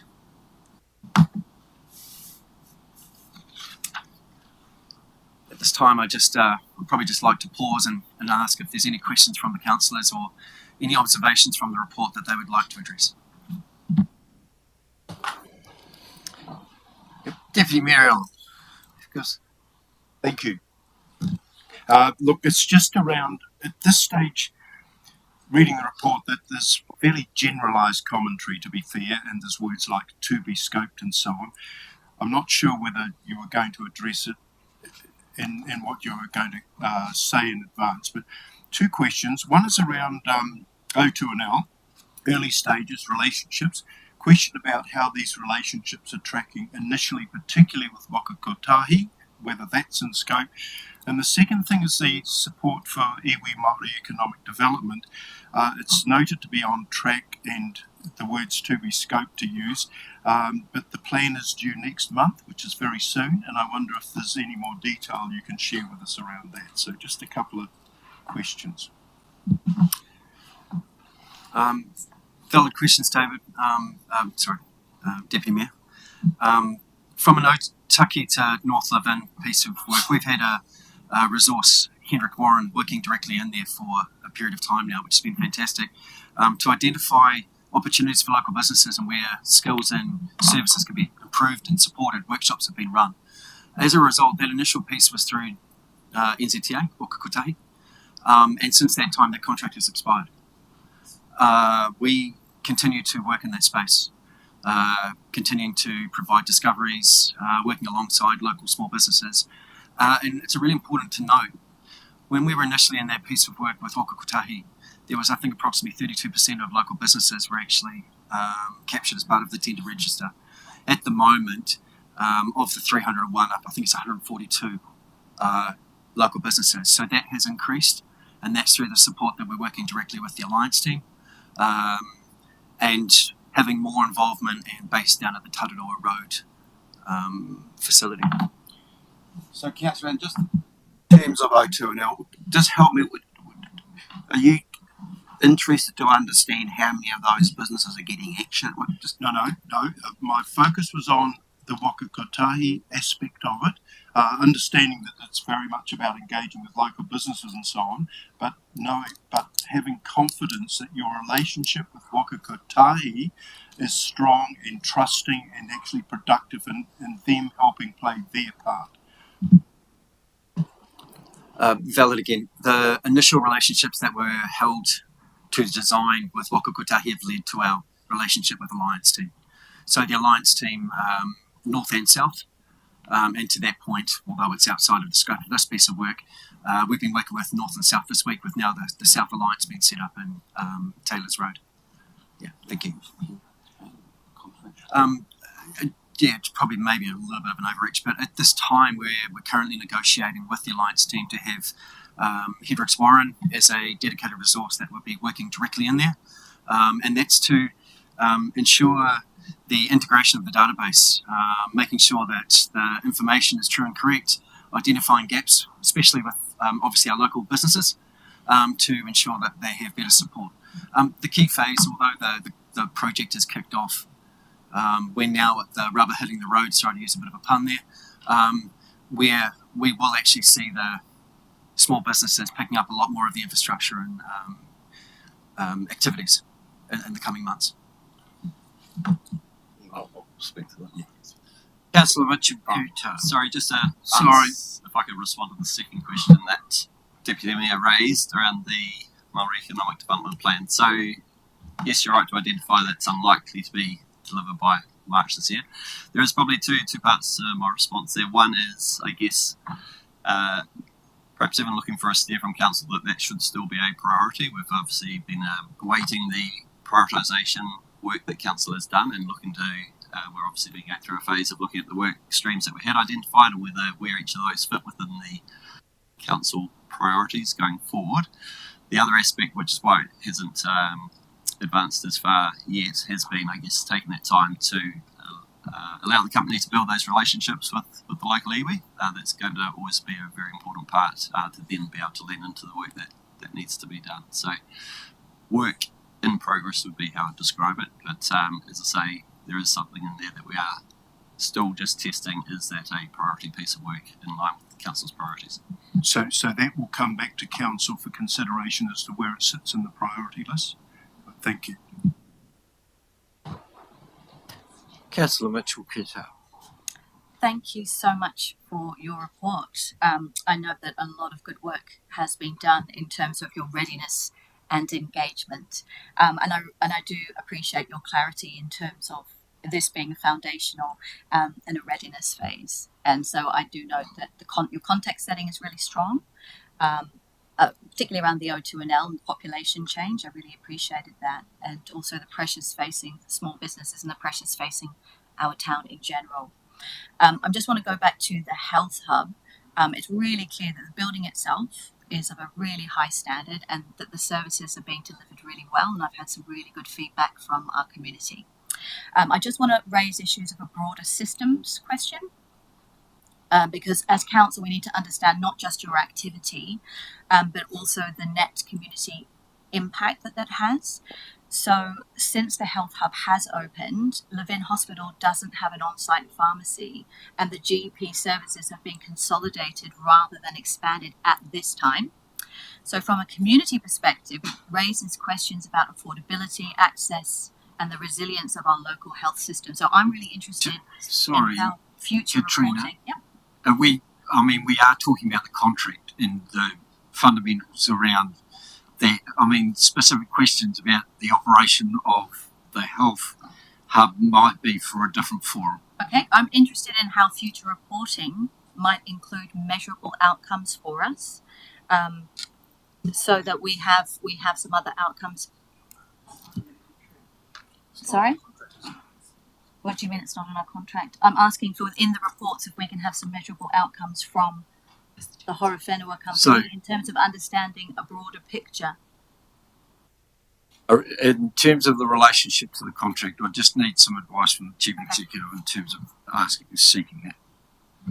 Yeah, thank you, Your Worship, and I appreciate the inquiry, Councillor Mitchell-Kotab. I think some of the questions you're asking are more in relation to the broader role and responsibility of Horowhenua Development Limited in Horowhenua New Zealand Trust, not the scope of the contract in which we engage the Horowhenua company to deliver economic development services on our behalf. So I think for the purpose of this item, Your Worship, my advice is that really the nature of the conversations and questions need to be about the performance objectives as set out in the contract, but I'm sure that the company would be happy to have a conversation offline about additional information you're interested in. But as a council, we're really clear about what we've contracted the company to deliver, and the delivery of the health hub has nothing to do with council's service delivery arrangement with the company. Thank you for clarifying that. Just another point, given how quickly the Levin's context is changing, how growth is changing, we don't know what's happening with the RMA reforms, we still don't really know what's happening with the road. How are we going to see it would be useful to understand how any of the strategic assumptions that are being made at this time in terms of the changes that could perhaps come our way as we move forward can be periodically retested so that decisions remain grounded in what's happening at this time. Does that make sense? Okay, so in your report, we are looking at your report from the conditions of this particular time of what you have projected moving forward. But as those change, which they will, how will you encompass that and how will we see that in the report? I think what Councillor Mitchell-Kotaba is asking of the company, tell me if I'm not hearing you right, Councillor, is how is our Economic Development Agency, will you keep us abreast and signal to us the emerging trends and how our contract and relationship might need to evolve as our community evolves, reflecting those trends? Okay. I think the best way that's answered is almost a daily connectivity between our organisation and yours by way of the CEO and Mr McCorkindale at the highest level. So if there's a political change, as you rightly pointed out, RMA change of government, whatever the issue is, if it's going to impact positively or negatively against the objectives of that contract, there is already and there will continue to be appropriate dialogue to respond to whatever that issue may or may not be. You mentioned not knowing where the road was going. No. We still don't know what the contract is going to be in terms of what the road relocation comes through. How that's going to look like. Yeah. So Sorry, we are a public meeting, so just ensure that your microphones are on, please. So we'll just respond as the issues arise. Yeah, I think that's the easiest way to answer. Sorry, I'm just going to let the Chief Executive just wants to add some commentary around that. If I'm hearing you right, Councillor, I think that in addition to the relationship and the daily engagement, I think what I've heard is an appetite to ensure that those regular formal reports we're getting from the company have a focus on the emerging trends and the kind of situational awareness that the Horowhenua company is seeing around economic landscape for Horowhenua. So it's asking for strategic advice to be in the performance report, and I think I have a sense of what that might look like, and we can provide that feedback to you directly. Councillor Mason. Apologies.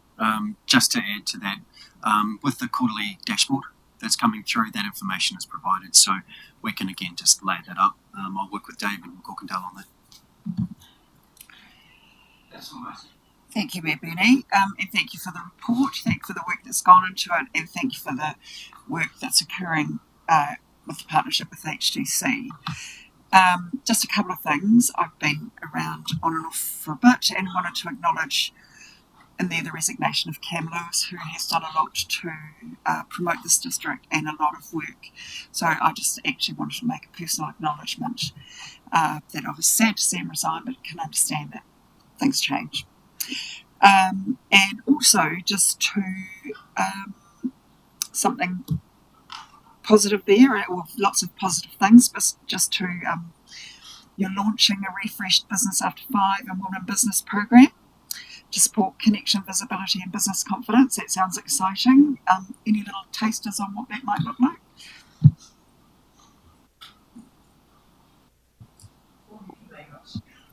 Sorry, I was just waiting for that read. Thank you, Councillor. Yeah, we've seen an opportunity to improve, I think, with more of a business showcase of local. And I think that's really important that we are, especially with these changing times, Otamanel major project and so forth coming through. But 2025 was a very challenging year for a number of small businesses. It's an opportunity for us to showcase and get people connected again. We are now going to be having keynote speakers once every 2 months. But the opportunity to have social networking events every 2 months as well. So the first one will be held in February at Focal Point. We've had a lot of interest in that already. To that point, it's a great opportunity for local businesses to talk about how they're going in today's climate, but also areas that they need to improve, so we can potentially provide and support some workshops or other advice in there. Women in Business has just been going from strength to strength to the point where that is just sold out in no time at all. So we've actually recently sent out a survey. Carmen Gray from the team put that together, and it was an opportunity for us to actually listen and understand how women in business are actually wanting to see it change and adapt and evolve. So I think the key point is we're listening. We're wanting business engagement to improve. We want confidence to grow. We have an opportunity to change the way that things operate tomorrow. Councillor Grimstone. My question just wants to tease out a little bit more than an entree. So I appreciate we're in a public environment, so there may be a level of detail specifically that you wouldn't want to share, but I'm just looking for a very generic response. So when I look at your metrics, the first one is $15 to $20 million over the next 3 years in economic value facilitated for our district. So yeah, for me, I'm looking at that and thinking that's a big rock. And your commentary indicates that you've put out a number of investment prospectuses for 4 shovel-ready projects that would be potentially able to go. So what I'm keen to understand is if those 4 were to land collectively, or 2 out of the 4, how much of your first year target would disappear as a result of that level of investment? Are we seeing a range of industries in those opportunities? And is that investment coming from New Zealand or overseas? Just again, not specifically, we've got X coming in this amount, just very generic. Councillor Grimson, that's a very perceptive question. Well done. The answer is that yes, the 23 million over 3 years sounds like a lot. We are extremely comfortable with that challenge, and if we can achieve that, I'd imagine our community would be pretty damn happy. The question of where, yes, both onshore and offshore interests. It's reasonable to observe that the CEO and team started with a list of 36 options and opportunities. We're down to 4. It's reasonable to observe, and I'm taking the lead on this discussion because the board of directors have to make the call about what we do or don't do based on what's presented to us. So that's why I'm answering this one. It's a serious piece of work. It requires some significant considerations from a director's perspective about the risks or not. We see significant opportunity, and I'd love to put a timeline on it, but we're not. But all I would say is that I hope the community appreciates that opportunities such as the ones that we are exploring don't happen overnight. So we've got the 3-year window. If we can do it in an earlier time frame, fantastic, but I'm not going to give any hint of that. I think we just got to trust ourselves to get there. You have to have a willing party to participate, and if they're not willing, it's not going to happen. And our job is to open the paddock gate and see if they'll come in and graze on it, and that's about where we are at the moment.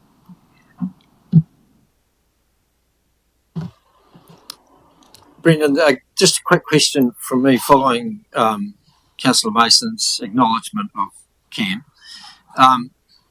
Replacement and the makeup of the board, what's the projected, sort of sense of what that looks like for the next 3 years? So the trust has the responsibility of appointing the directors. The trust are publicly advertising as we speak. I think the closing date is the 18th. Of this month, so they've called for registrations of interest. It's totally run by the trust. The trust appoints the directors to the company. So we would anticipate that in due course the trust will determine the new director for which they will appoint to the board. Yeah. Andrew, question from me around the economic signals that you've got on page 317. It talks about business confidence and that 15% of businesses expect improvement. 15% sounds incredibly low, and I'd be a bit worried if only 15% of businesses expect them have got an increased business confidence about, or is that on top of what's already there? I just clearly say, with the walking of the CBD, we've certainly seen confidence has diminished. We're focused on building that up growing local businesses up. 2025 was hard. It's the simplest answer I could provide. We are starting from a very low baseline, and we are focused on increasing that. I think that's one of the great challenges that David and I have certainly spoken about, and Carmen Gray, our economic development advisor, is we know how many local retail sites aren't being used, and we're wanting to see people wanting to open up those small businesses or take on another person. So the confidence is low.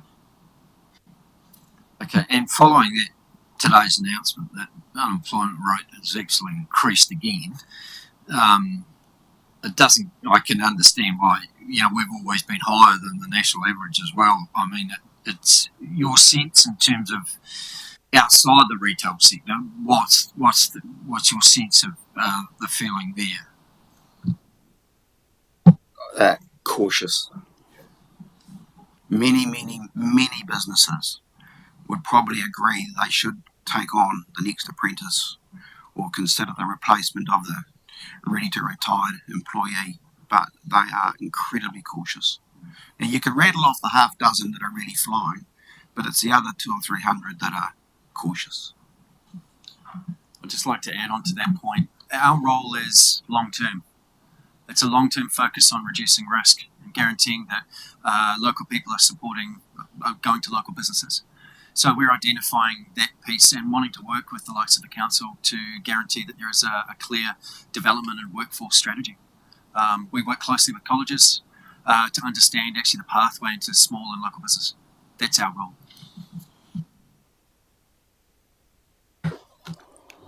I suppose my only other commentary would be around that NZTA relationship in terms of ensuring that I know we've got council's part in that relationship, we've got your part in that relationship, understanding where each lane is or what the operation, the alignment that is happening between the two, and that, while we are spending quite a bit of money, I suppose, investing in our relationship in terms of that, we're also supporting you, investing in your relationship with NZTA and ensuring that there is good alignment there and understanding of what each is doing, I suppose, is what I'm trying to understand as well. Yeah, understood. Our focus is between strategy and delivery. That's our role, as we range between both, in my view. The opportunity right now, your role within NZTA from a governance layer is very important to us. But the work that Hendrix from our team is doing is identifying where our businesses potentially might need a little bit more support or gaps in what we actually offer. The important number, I think I raised it a little bit earlier on, initial times, I think we were sitting around 25-26% of local businesses that are registered out of the registered group, and now it has increased significantly more. It's in the 40%. So we've seen through the work that is going on, the discovery work that the team are doing, more businesses are ready and are putting themselves forward for those tenders. Bernie, I'm just wondering, I think it's a hell of a good question and it's important. I'm just wondering, as a consequence of this discussion, is that an action that we might want to pick up on and just make sure we're not overlapping lanes? Or, I don't know, but I think that it's a valid observation. It's why we have these things, have these discussions. If there's an action out of today for me, it's to be very, very sure that we're not, to your point, overlapping or compromising in any way that which is most critical for our district. So I plead that Mr. McCorkindale and the CEO can explore that and make sure that we're all on the right lane. Yeah, because we've got NZTA coming to us next week. A question might well be asked by councillors: what's your relationship like with the Horowhenua Company? And how's that developing and things like that? So I might ask them the same question in terms of that. That's very good. Yeah. Thank you. Councillor Mitchell-Kidder. Hello. Just to ask a question in terms of, we know that the local businesses are suffering and that we do have quite a few shops that are empty. So if you can explain to me, how do you keep them in mind and in consideration when you're looking at when you're talking about 4 other possible businesses, big businesses coming into the bin, if I'm reading that correctly? How do we protect those small businesses to ensure that any other business we're getting in doesn't overlap with them, and we can keep that identity of Levin and support that smaller business? I kind of think that's out of scope of the contract, but my answer is we can't. Simply can't. I mean, that's just the competitive environment in which the world of industry works. So we're not going to go and select a business that's a threat to the next, automatically select a business that's going to be a threat. Let me start again. Identify a business that is potentially a threat and then not invite them in. That's not what we do. But you know, so it's an open market. I think to the point about statistics today for unemployment, our objective is to get companies in, no matter how big or small, that have confidence that they can be viable and employ people. And that's the guts of it. But we're not in the market of saying we won't have that business over there because it's going to be in competition to the one next door. We can't do that. Can't do that. And I think that's reflected in terms of our priorities, going for growth and making sure that the environment and the culture that we are developing within this town, in which we set the guidance for, is attracting those sorts of businesses that want to come to this town and see a future. None of us, if we all had an option as to whether we ticked off who was going to take the plunge and invest in our community, then probably nothing would get signed off. As one who's experienced that over many years myself. David?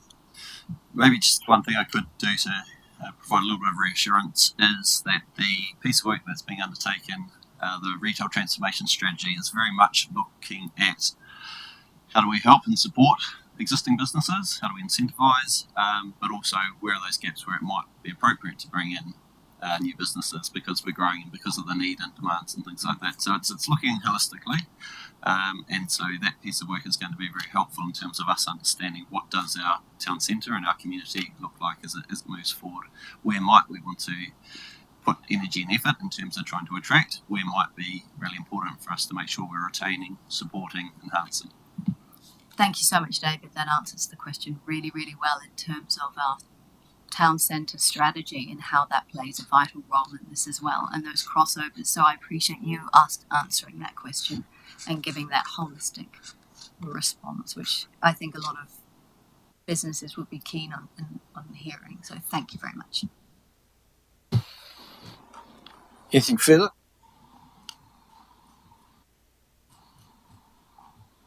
Thank you, Andrew. Thank you, Brendan.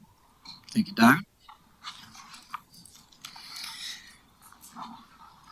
So the recommendation is that report 225/715 Economic Development Services 6-month report July to December 2025 be received and noted. Moved by Councillor Jennings, seconded by Councillor Hori Tapar. All those in favour? Against? Carried. And with that, we will adjourn for lunch and be back here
to the lunch and adjournment, and I'm going to invite Chris back to the table just to again Introduce the item and seek any questions that you may have about it. Thanks, Chris. No, just keep my tie on. Yeah, thank you. So I think we've had a fairly good discussion. We just for everyone to catch up in the public session. Just to clarify, back in the 10th of December, the council approved the signing of the shareholders agreement. And the shareholder agreement set up a whole lot of things in relation to the establishment of the shareholders committee. And the session here today is to essentially sign off the appointments to that committee and things relating to that. But everything else in relation to the committee has already been approved prior to this in the December meeting. And that probably the key point that we made earlier was that the reason why these appointments are important is because the shareholder committee has the job of appointing the board of directors for the new company, and that is on the critical path for us in the establishment process. So we're seeking approval of that so that we can get on with the business. Happy to take any questions. Just for your information, we are going to present the recommendations as listed in your agenda first, and then there may be a further recommendation following that on the advice that the Chief Executive is going to give us around some of the legal advice that she's received today. So, first of all, though, any questions for Chris?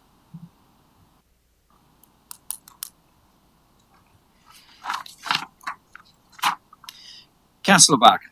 Just a yes or no one, Chris. Has the agreed procedure in setting this up been followed? In setting up the committee? Yeah. Yes or no? The procedure in terms of setting up the committee has been followed in accordance with the shareholder agreement. I think what you're referring to is what we're doing today in terms of the appointment of the members to the committee. Yeah, that specifically, yeah. Yes, so the recommendation here is not strictly the one in relation to mana whenua representation, is not strictly in accordance with the terms of reference or the shareholders agreement. So that's no. That is a no, yeah.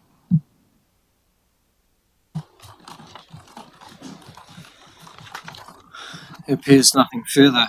No, Chris, thank you. Appreciate your time today. Sorry, sorry, Councillor Grimstone, sorry. A little late. Sorry. Chris, I guess, could you just outlay, once the shareholding committee is in place and then has their first meeting, the process that would be would be put forward at that first meeting that offers additional protection that addresses such things as conduct or concerns regarding shareholder appointees? Certainly. So the agenda for the first meeting, which is set down for Friday the 13th of February, will start off with adopting a set of standing orders. The recommendation is going to be that the committee adopts the standing orders of the Palmerston North City Council. The reason for that is that it's going to be administered by that city council, but they'll be fairly close to what you're used to here. So that's the first thing. The second thing is that we will hopefully on that meeting appoint an independent chair to preside over the committee. And I believe that that role will have a very strong hand in managing the proceedings of that committee. Third thing we're going to do is that we're also going to seek to adopt, even if it's on an interim basis, some policies. Those three policies being a code of conduct, a conflict of interest, and one relating to confidential information. My belief is that's a fairly strong suite of things that the committee will have to be able to manage its business.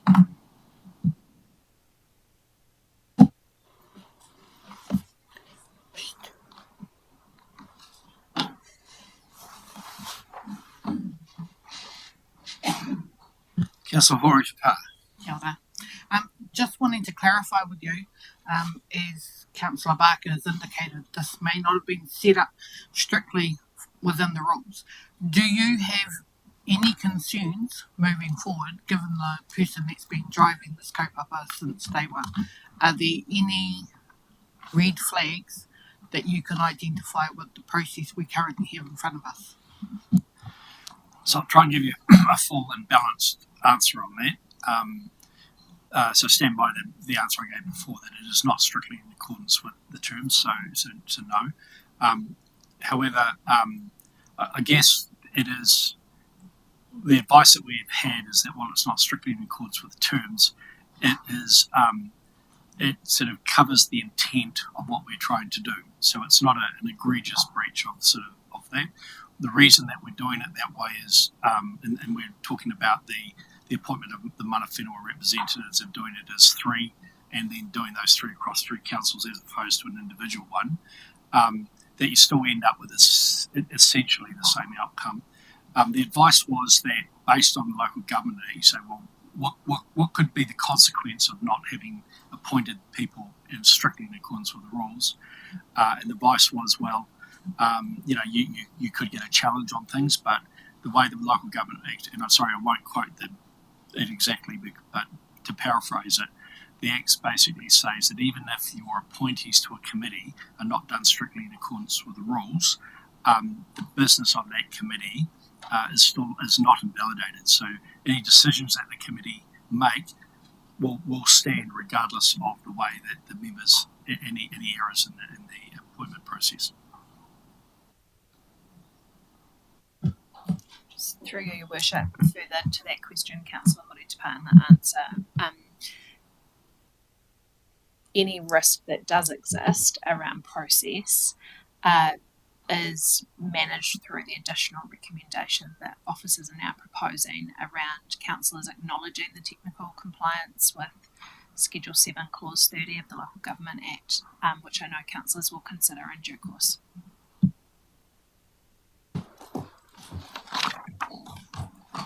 Councillor Mason. So just again, for clarity, the role of this shareholding committee is a governance role to ensure that there is appropriate appointment of directors and that those are done based on skills metrics that meet the requirements of delivering on the service. And so this committee, shareholding committee, has its accountability back to each of the councils and to iwi, I guess, in governance, so they can't therefore take their individual views, they take the views of the entity they represent as a whole. So for iwi, it's the views of iwi Māori, for district councillors or the mayor, it's the view that is broadly held by the governors at the table. Is that my understanding that correct? I think broadly that is correct. I suppose what I would say is that it's sort of up for each council. So if we just talk about the direct council representatives of elected members, it's up to the council to set its expectations with that member in terms of what they do at that committee. It's up to them to say how much they want to be kept informed. I guess what we're looking for in that committee is some level of delegation so that decisions can be made. So give you the example, statement of expectation, which is a pretty big job. There can only be one statement of expectation. So rather than having to negotiate it between three parties and try and find that, you're doing that through the committee, so it's a much more effective way. But it will be important that that person on the committee has delegated authority to have that negotiation, but two, it is in line with the expectations of their council, because I think that's when the problems happen. In terms of the mana whenua representatives, they are there effectively to represent the interests of mana whenua. The way that we're working is through Ngā Tapu Aho, and I would assume, and I can't speak for them, but I'm assuming that they'll be looking at what's happening with their members and making sure that they're representing their views as well. So you're right, you're there to represent. You are there to represent, not necessarily push your personal agenda. And this is something that don't quote me on this, but I'm pretty sure there's something to that effect in the code of conduct that in terms of making sure that people are, bringing that view.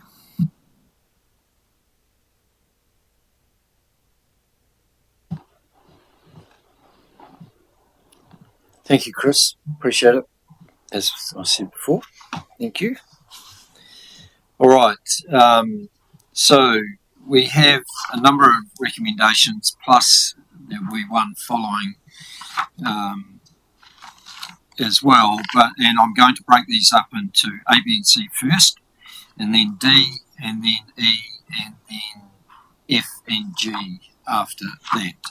So first of all, recommendation is A, that Council receives the report Local Water Done Well, initiating the Shareholders Committee for the Joint Water Services Council-controlled organisation known as Central Districts Water.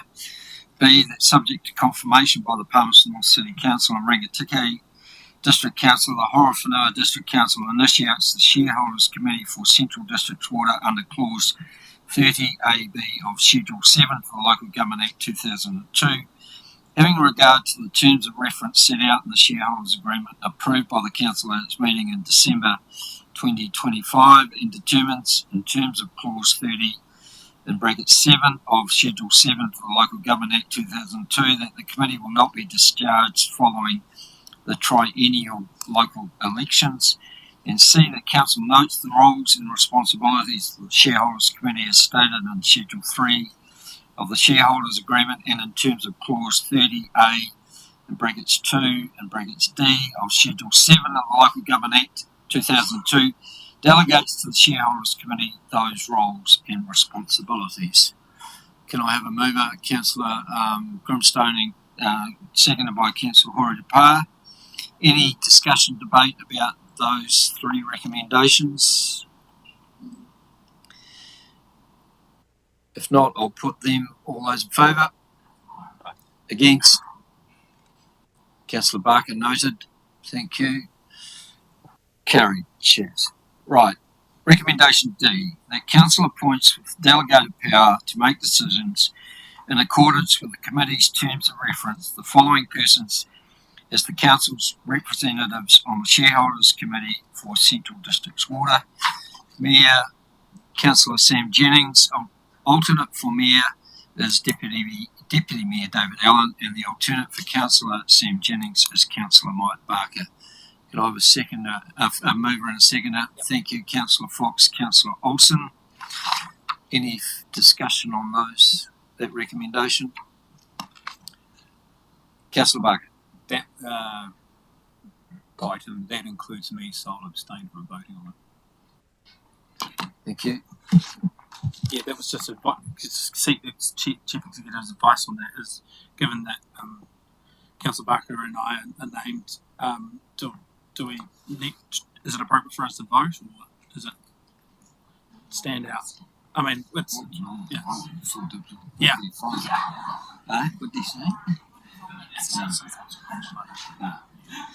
I look at normal appointments to committees. We don't abstain because our names are mentioned. I don't have a problem with anybody voting on this, and you're allowed to support your own name. I don't see that as an issue at all, to be honest.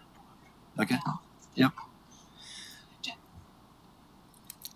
Just for the public benefit, if we apply the same rationale to when council is appointing representatives to the Joint Standing Committee for Land Transport or Joint Standing Committee for Emergency Management, those that have been nominated and appointed don't abstain from that decision. So our advice is that, it's not on our advice that you would abstain.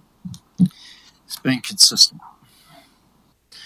So I'll now put that recommendation. All those in favour? Against? Carried. Thank you. Okay, recommendation E, that subject to confirmation of the Palmerston North City Council and Rangitikei District Council, the Horowhenua District Council confirms the appointment of the following persons nominated by Ngā Tapawai Ohau as the iwi representatives on the Shareholders Committee for Central District's Water, with the delegated power to make decisions in accordance with the committee's terms of reference. Tainui Confederation, Hayden Turoa. Alternate for Hayden Turoa is Tiwana Tibble. The Kurahopo Confederation is Daniel Harris. The alternate for Daniel Harris is Di Rump. The iwi of the Greater Rangitikei region, including Ngāti Apa, is Marge Heaney, and the alternate for Marge Heaney is Susie Epi. Do I have a mover and a seconder for that, please? Councillor Fox and Councillor Horry-Tapar, thank you. Any discussion or debate? Councillor Barker. Yeah, originally I opposed forming on this committee based on unelected appointees, so consistently with that, I won't be supporting this. I think, as is emerged, that at the very least this council could do is make sure that the proper procedure that was agreed to is followed, and I kind of think that doing anything else is actually negligent. Councillor Jennings. Yeah, thank you, Mr. Mayor. First, I just want to thank you for going into public excluded so that we could ask some questions about the legal advice. That was very helpful. And so just to also acknowledge the advice and guidance from CEO Monique and CEO Chris, that has been useful to have that dialogue and back and forth with questions. So I'm not going to be supporting this motion. This is a council appointment on recommendation of the iwi partners, and for some of the reasons I articulated in public excluded, I'm not comfortable with the process or the approach that we're taking in terms of the appointment of 3 people, there's one nominee that I don't fully support, and it's not fair to outline the detail of that in this public forum. So for that reason, I just have to vote against the entirety of the motion, and so that's what I'll be doing. Councillor Fox. Thank you, Mr. Mayor. I will be, as I moved, I will be supporting this motion, as I believe, one, we have to trust the process, and while it's not exactly as we had expected it to be, I'm going to trust in the process that there's enough in place to ensure everything going forward so we can meet all our deadlines. Councillor Olsen.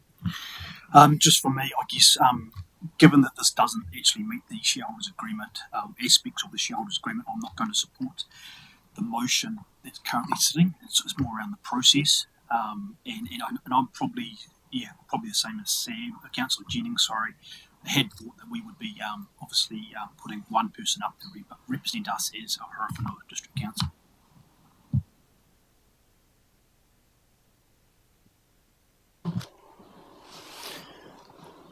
Okay, so no one else wishes to speak. I'll put the recommendation. All those in favour, just raise your hands. All those against? Thank you. So noted. Did you see Councillor Young? See him go? Sorry, can't hear. Sorry, didn't hear that, Councillor Young. I voted in support. For? Thank you. For, again. You call for, well, we can, do you want that listed? Because we've voted. We can ask the Secretary to, well, we know the ones that didn't voted against it were Councillor Gray, Councillor Jennings, Councillor Olsen and Councillor Barker. All right, so we can list those in the, yep. All right, for and against. So the division's been done. Yep, yep, identified, yep.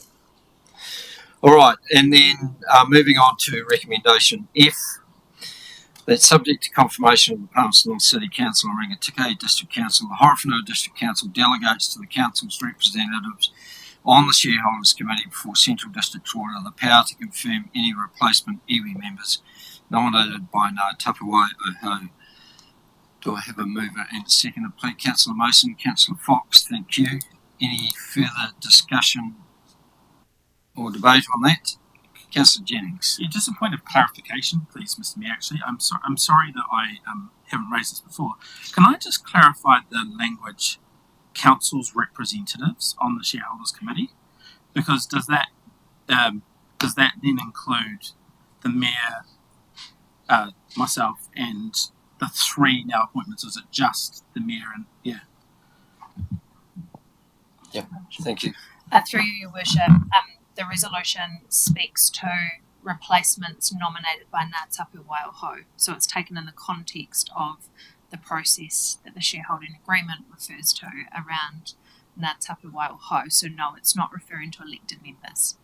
It's referring to the mana whenua representatives. And what this resolution does is gives power to the council representatives to confirm any replacements. Sorry, I don't think you've answered my question. So is it which council representatives on the shareholders committee? Is it the two? The mana whenua representatives as nominated by Ngā Tapawai Oho.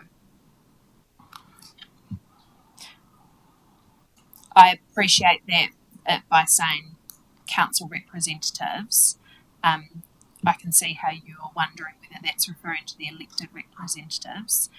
You could change that word to mana whenua representatives. What I'd encourage elected members to do is look at that resolution in its holistic sense, where it refers later on in the sentence directly to Ngā Tapawai Oho.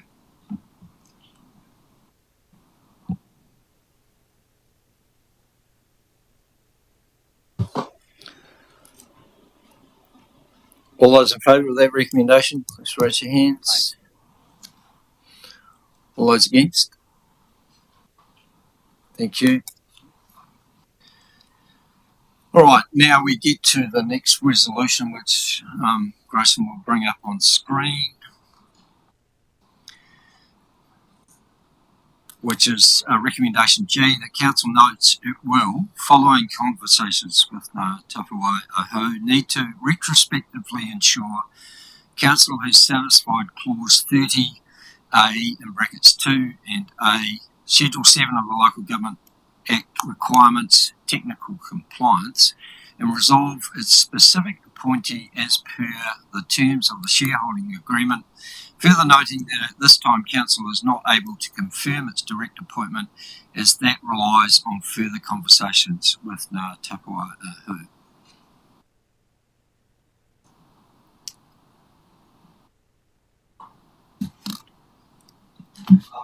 Before, Just seeking clarification.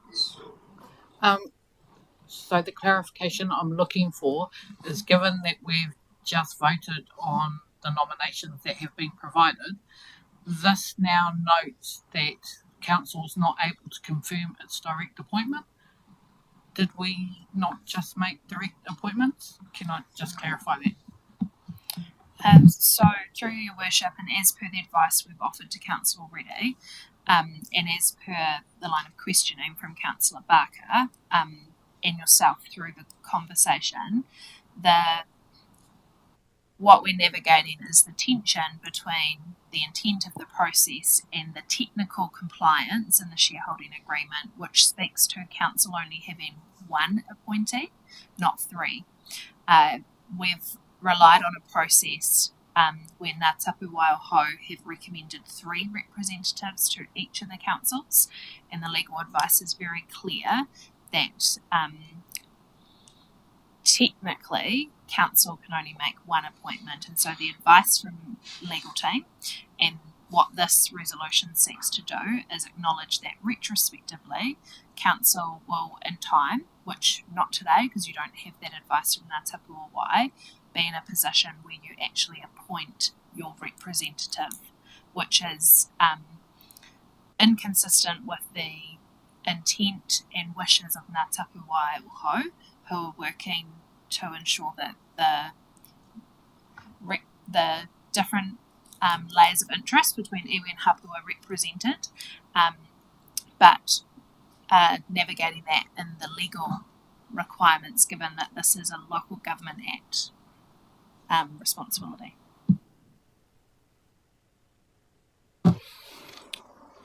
Any other? Councillor Watts. Happy to move that. Thank you. Seconded by Councillor Jennings. Thank you. Any further? Councillor Olsen. So I was just going to talk to it if there's none.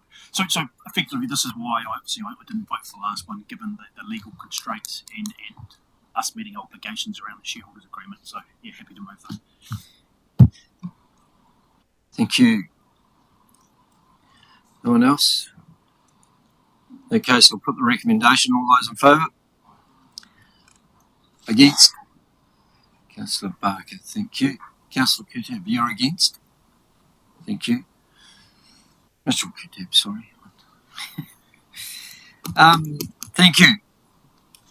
And thank you for your tolerance and patience as we navigated that. I know it's been a cause of some conversations over the last week, so it's good that we were able to resolve that. All right, let's move on now to the rest of our agenda, and we now move to 7.1, which is the Merrill report. I'll move that this be received and noted. Seconded by Councillor Olsen. Thanks, Chris. Any questions or things sought on that? All right, moving then to 8.1. We've done 8.1. We'll now move to 8.2, which is the interim organisation performance report for February. And I'll ask the Chief Executive if she wishes to introduce this report. Thank you, Your Worship. Councillors, I'll take the report as read, noting that this is both an interim organisation performance report, but the first report that translates our current work program into the new direction setting by Council from 10th of December last year. What I want to specifically emphasise in this report is that over time, as Council reset its work program and provide further clarity on deliverables and areas of focus within each of those priorities, I think councillors can anticipate a narrowing of focus on those things that council say are the things that you want the organisation to put energy around. I also draw your attention to the financial performance as at the end of December, noting that from an operational perspective things are tracking as we would expect, but also drawing your attention to the capital program where already we're forecasting a revised capital spend of 41 million. Councillors will recall that this was well traversed during induction around the managing of not just procurement, but the strategic sequencing of our capital program to achieve best value for our community and our ratepayer. And Mr. Haig is here today to answer any detailed questions around our capital program. But other than that, Your Worship will take the report as read. Thank you. Any questions, commentary around the report? Councillor Jennings. Yeah, thank you, Mr. Mayor, and sorry, Monique and team, for not providing advance notice of this question. But on page 4, there's a discussion around why our operating income is tracking higher than we expected, and it talks about the waste rebate levy. And so then there was the second sentence there that talks about some of the additional waste levy will be transferred to a reserve to use for waste minimisation work in future years. I was just hoping you could talk to me about the thinking around that and why. I know a reserve fund isn't cash on hand, and it would be, but why we wouldn't be using that additional waste levy rebate to just pay down debt in terms of living landfill legacy or other things. Through Your Worship, I can answer that one for you if you like, Councillor Jennings. So with the waste rebate levy, there is a central government set a group of parameters that we as a council can use that waste levy for. In the past, we've used a portion of that for the recycling contract as well. So there's a wide range of activities that we can use it for, but it is specific.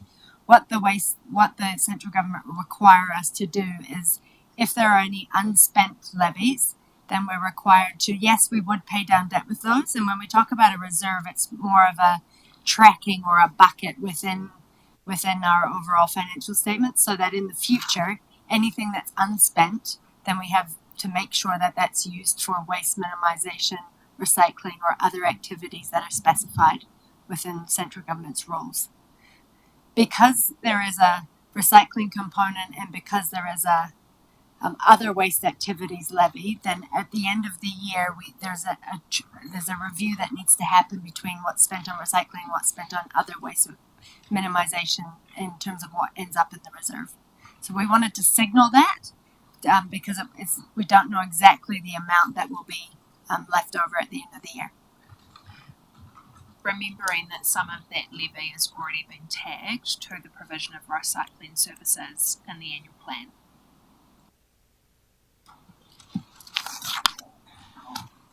Thanks. I'll take a follow-up offline.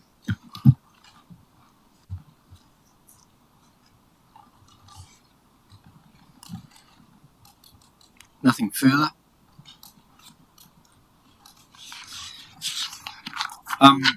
Daniel, if I may, just query on the water meter progress in terms of, we were hoping to have that finished before the end of last year.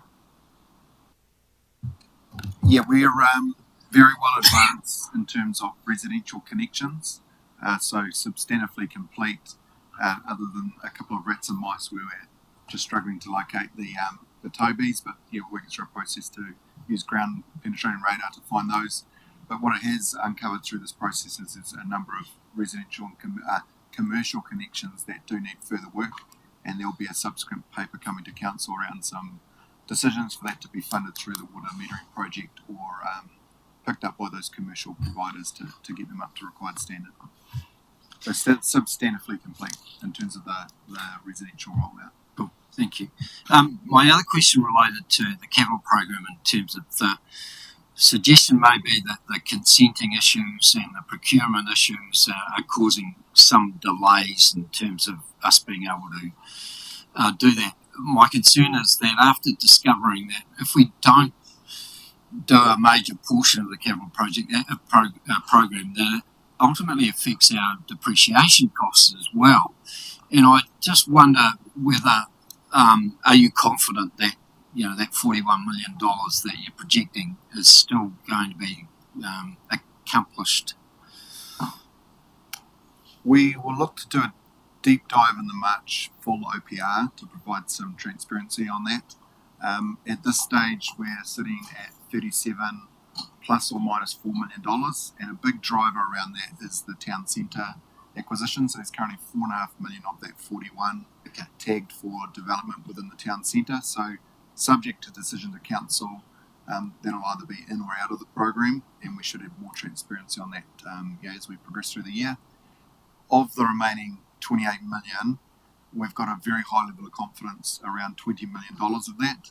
So that sits across the land transport program, including Taraika, a number of stormwater projects that are already in train and committed.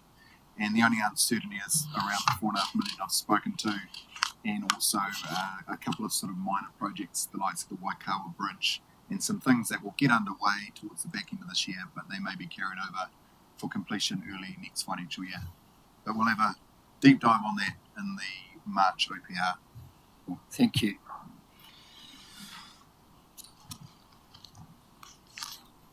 All right. So, the recommendation is that the report, Interim Organisation Performance Report for February 2026 be received and noted. Moved by Councillor Fox, seconded by Councillor Jennings. Put that recommendation. All those in favour? Against? Carried. Thank you. 8.3 is the Council Resolution and Actions Monitoring Report for December. Are there any matters on that report councillors wish to seek clarification on?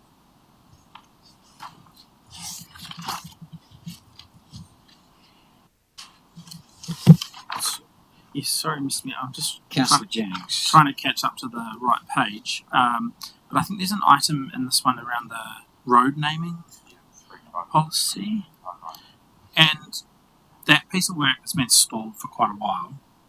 And so, I guess my question is, can we proceed without Rakawa's input in the meantime? Because this is kind of something that's been on the agenda for a while, and I'd like to see. I mean, it's not high priority, but I'd like to see some progress on the completion of it.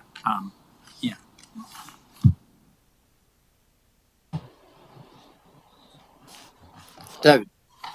Thank you. I believe I have some good news, and that since the time this was prepared and into the agenda, as often is the case, then suddenly you get the relevant information. So I think we believe we have had a response from Rakawa since this report was prepared.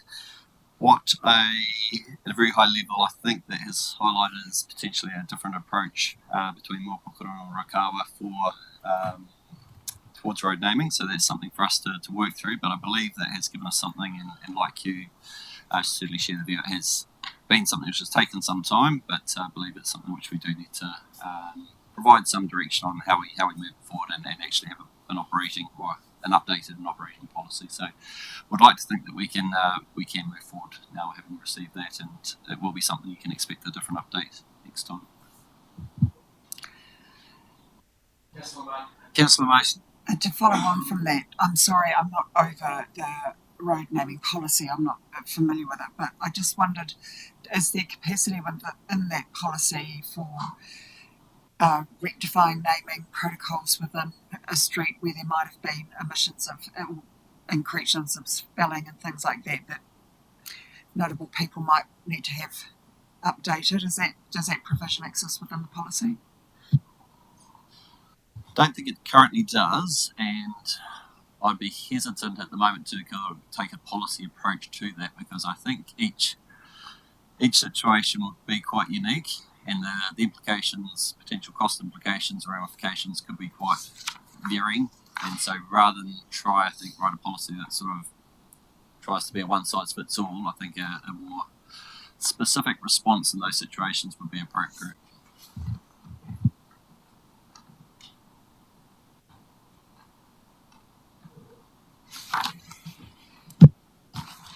All right, the recommendation is that Council receive and note the report 26/43, Council Resolution and Actions Monitoring Report, December 2025.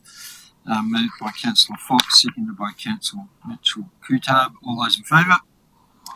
Against? Carried. Thank you. So that brings to the end of our open agenda. Now we're going to move to public excluded, and I'll just make the following motion that the public be excluded from the following parts of the proceedings, and we'll make this resolution in reliance on section 48(1)A of the Local Government Act.